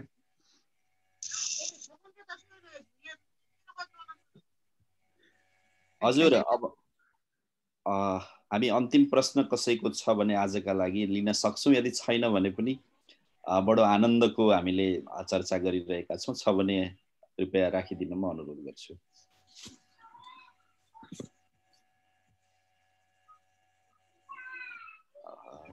धेरै दिग्गज महानुभावहरू प्रबुद्ध व्यक्तित्वहरू देश विदेशबाट जोडिनु भएको देखिरहेका छौं हामीले मलाई लाग्छ हाम्रो महामहिम युवनाथ लम्साल पनि हुनुहुन्थ्यो उहाँलाई पनि मैले धेरै नमस्कार गर्न चाहे आज त मलाई एकदमै आई विल सेलिब्रेट आमाको दर्शन नै पाएँ यस्तो अनलाइनमा त्यो पनि मेरो लागि बहुत ठुलो कुरा त्यो पनि सरप्राइज नै भयो डाक्टर बाराक के अरे हाम्रो बाराकोटी सर क्षिति सर उहाँको अनुहारले नै उहाँको मुस्ताङ्कनले आधी त हिलिङ गरिहाल्छ त्यसमा राजुभाइ भइसकेपछि के चाहे उसले त संसारलाई नै हिल गरिरहेछन् सबैलाई धन्यवाद दिन चाहे हाम्रो आनन्द पौडेल भाइ सबै तपाईहरु स्कलर हुनुहुन्छ ज्ञानी हुनुहुन्छ र मलाई लाग्छ बाटो खोज्नु होला कि कसरी ज्ञान र विज्ञानलाई समायोजन गरेर आफूलाई चाहिँ एउटा रिलेभेन्ट बनाउने, कसरी हेल्थ केयर सिस्टममा लाने, यो कसरी एजुकेसन सिस्टममा लाने, यी कुराहरू कस्तो कस्तो खालका विज्ञहरूलाई चाहिँ साथमा लिने। जसरी दलाई लामाले हेर्नुहुन्छ नि, उहाँले खालि बुद्धिज्मको पछाड त केही पनि गर्नुहुन्न। उहाँले त साइन्टिस्टहरूलाई आफ्नो नेटवर्कमा ल्याउनु भएको छ। साइन्टिस्ट शरणम गच्छामी, खालि बुद्धम शरणम गच्छामी, धम्मम शरणम गच्छामीले पुगेन। साइन्टिस्ट शरणम गच्छामी भन्दै उहाँलाई पनि आफ्नो ग्रुपमा ल्याएर अनि युक्ति जुक्ति र साथ आफूलाई रिलेभेन्ट बनाएर संसारमा मैले हेरेँ कति ठाउँमा चाहिँ सारा यो माइन्डफुलनेसको मल्टिप्लाई भएको छ। त्यो भगवान् बुद्धले नै दिएको जुन चाहिँ सतीबाट आएको छ, त्यस्तै अरू कुराहरू छन्। र हाम्रो अहिलेको जुन रेटमा चाहिँ 25-30 जना दिनको सुसाइड रेट भन्ने सुनेको थिएँ अस्ति। हाम्रो डाक्टर साहब डाक्टर ओझाबाट नेपालमा सारातिरै जुन तराई भएको बेलामा हामीले हाम्रा जुन हाम्रै धर्म र संस्कृति र यो वाङ्मय र हाम्रै जीवन दर्शनमा भएका कुराहरूलाई यो थेरापेटिक कन्टेक्स्टमा पनि लिएर आउनुपर्छ र आफ्नो स्वास्थ्य र मुक्ति दुईटैको लागि पनि उनीहरूको मद्दत लिएर त्यतातिर पनि हामीले उन्मुख गर्नुपर्छ। कोरोनाले हामीलाई एउटा नयाँ डेभलपमेन्टवाद, नयाँ सोचाइ भनिन्छ नि, disorienting dilemma as a source of progression. वास्तवमा सांख्यमा पनि तपाईँ हेर्नुहोस् न, जब आपद विपदको स्थिति आउँछ अनि बल्ल मान्छेलाई चाहिँ जगाउँछ रे। त्यसले हामीले जाग्नुपर्ने जरुरत छ। र मैले सबैलाई नमस्कार गरेँ। हामीले सूचित मात्रै होइन, सचेत हुनुपर्ने आवश्यकता छ। डाक्टर राजु सर, सबैलाई धेरै धेरै धन्यवाद। धेरै धन्यवाद आदरणीय विशाल सरलाई, विशाल सिटौलाज्यूलाई। अब हामी लगभग समय पनि अगाडि निकै गइसकेको छ। हामी यो नवरात्रको दशैंको मुखमा छौं र आज जुन आदरणीय विशाल सरले जुन दृष्टान्त, जुन ज्ञान र विज्ञान वैज्ञानिक तरिकाले मातृशक्तिको तत्व दर्शन अन्तर्यलाई प्रस्तुत गर्नुभयो, यो चाहिँ हाम्रो नवरात्र साधनाका लागि पनि बडो सटिक अनुकूल हुन्छ जस्तो लाग्छ। त्यसकारण हामी सबैले आउँदो दशैंलाई, विश्वको संकटलाई निवारण गर्ने, यो महामारीलाई निवारण गर्ने उद्देश्यका साथ सबैले साधना पनि गरौँ भन्न म अनुरोध गर्दछु। अब प्रश्न सोध्ने मित्रहरूलाई पनि धेरै धन्यवाद। बाँकी सहभागी भएर हाम्रो गरिमालाई बढाइदिने सम्पूर्ण दिग्गज प्रबुद्ध व्यक्तित्वहरू, जिज्ञासु मित्रहरूलाई धन्यवाद। एकजना योगेश्वर भट्ट भाइले विशाल सरसँग कसरी जोडिरहन सकिन्छ भनेर जिज्ञासा राख्नु भएको छ। फेसबुकमा हुनुहुन्छ उहाँ, यहाँले रिक्वेस्ट पठाउन सक्नुहुन्छ। सबभन्दा सजिलो माध्यम त्यही छँदैछ। उहाँले बडो आत्मीय हुनुहुन्छ, रेस्पोन्स गरिहाल्नुहुन्छ भाइ योगेश भाइ। त अब टुङ्ग्याइदिनलाई, विसर्जन आजको कार्यक्रम, आजको सिरिजलाई बिट मारिदिनलाई म आदरणीय अध्यक्षज्यू हाम्रो क्षितिज बराकोटीज्यूलाई अनुरोध गर्दछु। धन्यवाद डाक्टर साहब। सर्वप्रथम आजको विशेष अतिथि वक्ता आदरणीय प्राध्यापक डाक्टर विशाल सिटौलाज्यूलाई यो महत्त्वपूर्ण प्रस्तुतिको लागि हार्दिक धन्यवाद दिन चाहन्छु। र यस्तै अध्यात्म योगसँग सम्बन्धी महायोग भन्नुभयो राजु डाक्टर साहबले, वास्तवमा हो पनि हाम्रो ऊर्जाको स्रोत, दिव्य मातृशक्तिको बारेमा जुन यहाँले संसारभरिकै मातृशक्ति वास्तवमा एउटै हो भन्ने किसिमले एउटा अध्यात्मको खोजी गर्नुपर्छ र यसलाई चाहिँ व्यक्तित्वलाई अगाडि बढाउन, रूपान्तरणको लागि विशेष भूमिका आफूले पनि साधना गर्नुपर्छ भन्ने एउटा महत्त्वपूर्ण सटिक रूपमा राख्नुभयो। त्यसको लागि हामी सबै यहाँ प्रति अनुग्रहित छौँ। आगामी दिनहरूमा पनि हामी यहाँको यस्तै यहाँ नामिसलाई जोडेर यस्तै हामी जानेछौँ। र यहाँ मैले थुप्रै आदरणीय व्यक्तित्वहरू देखिरहेको छु। डाक्टर भोलानाथ भट्टराई हुनुहुन्छ, डाक्टर नेत्र आचार्य हुनुहुन्छ, धेरै डाक्टर साहबहरू हुनुहुन्छ। मैले यहाँ योग थेरापी सङ्घको अध्यक्ष हाम्रो मित्र डाक्टर आनन्द गैरीलाई पनि देखिरहेको छु। त्यसकारण चाहिँ सबै साथीहरूलाई, आदरणीय व्यक्तित्वहरूलाई देश विदेशबाट जोडिनु भएको छ। मैले सबैको नाम लिन सकिनँ। सबै आदरणीय व्यक्तित्वहरूलाई हार्दिक नमन र यसरी नै फेसबुक लाइभहरू हेरिरहनु भएको छ र पछि पनि हेरिरहनुहुन्छ उहाँहरूलाई पनि हामी हार्दिक नमन गर्दछौँ, हार्दिक धन्यवाद ज्ञापन गर्दछौँ। आजको हाम्रो समय निर्धारित भन्दा अलि बढी गयो, समय बितेको पत्तै भएन। यो प्रस्तुतिको कारणले पनि होला। हामी अब दसैँको मुखमा हाम्रो मातृशक्तिहरूको बारेमा हामीले यस्तो प्रवचन सुन्न पाएका छौँ।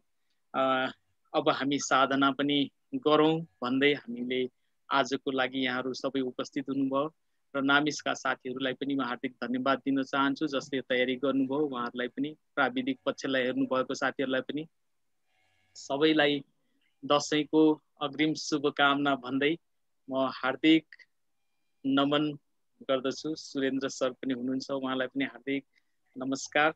मातालाई पनि नमस्कार, आमालाई आशीर्वचन, दसैँको आशीर्वचन दिनुभयो, त्यसको लागि हार्दिक धन्यवाद।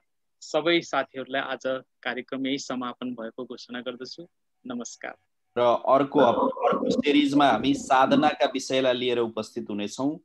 नवरात्रको पहिलो दिन घटस्थापनामा हामी आउनेछौँ। साधना कसरी गर्ने, कुन साधना गर्ने, मातृ साधना, कुण्डलिनी साधनाको आधारभूत विषयमा हामी छलफल चर्चा र केही साधना गर्नेछौँ। इच्छुक व्यक्तित्वहरूलाई जोडिन पनि अनुरोध गर्छु। धन्यवाद।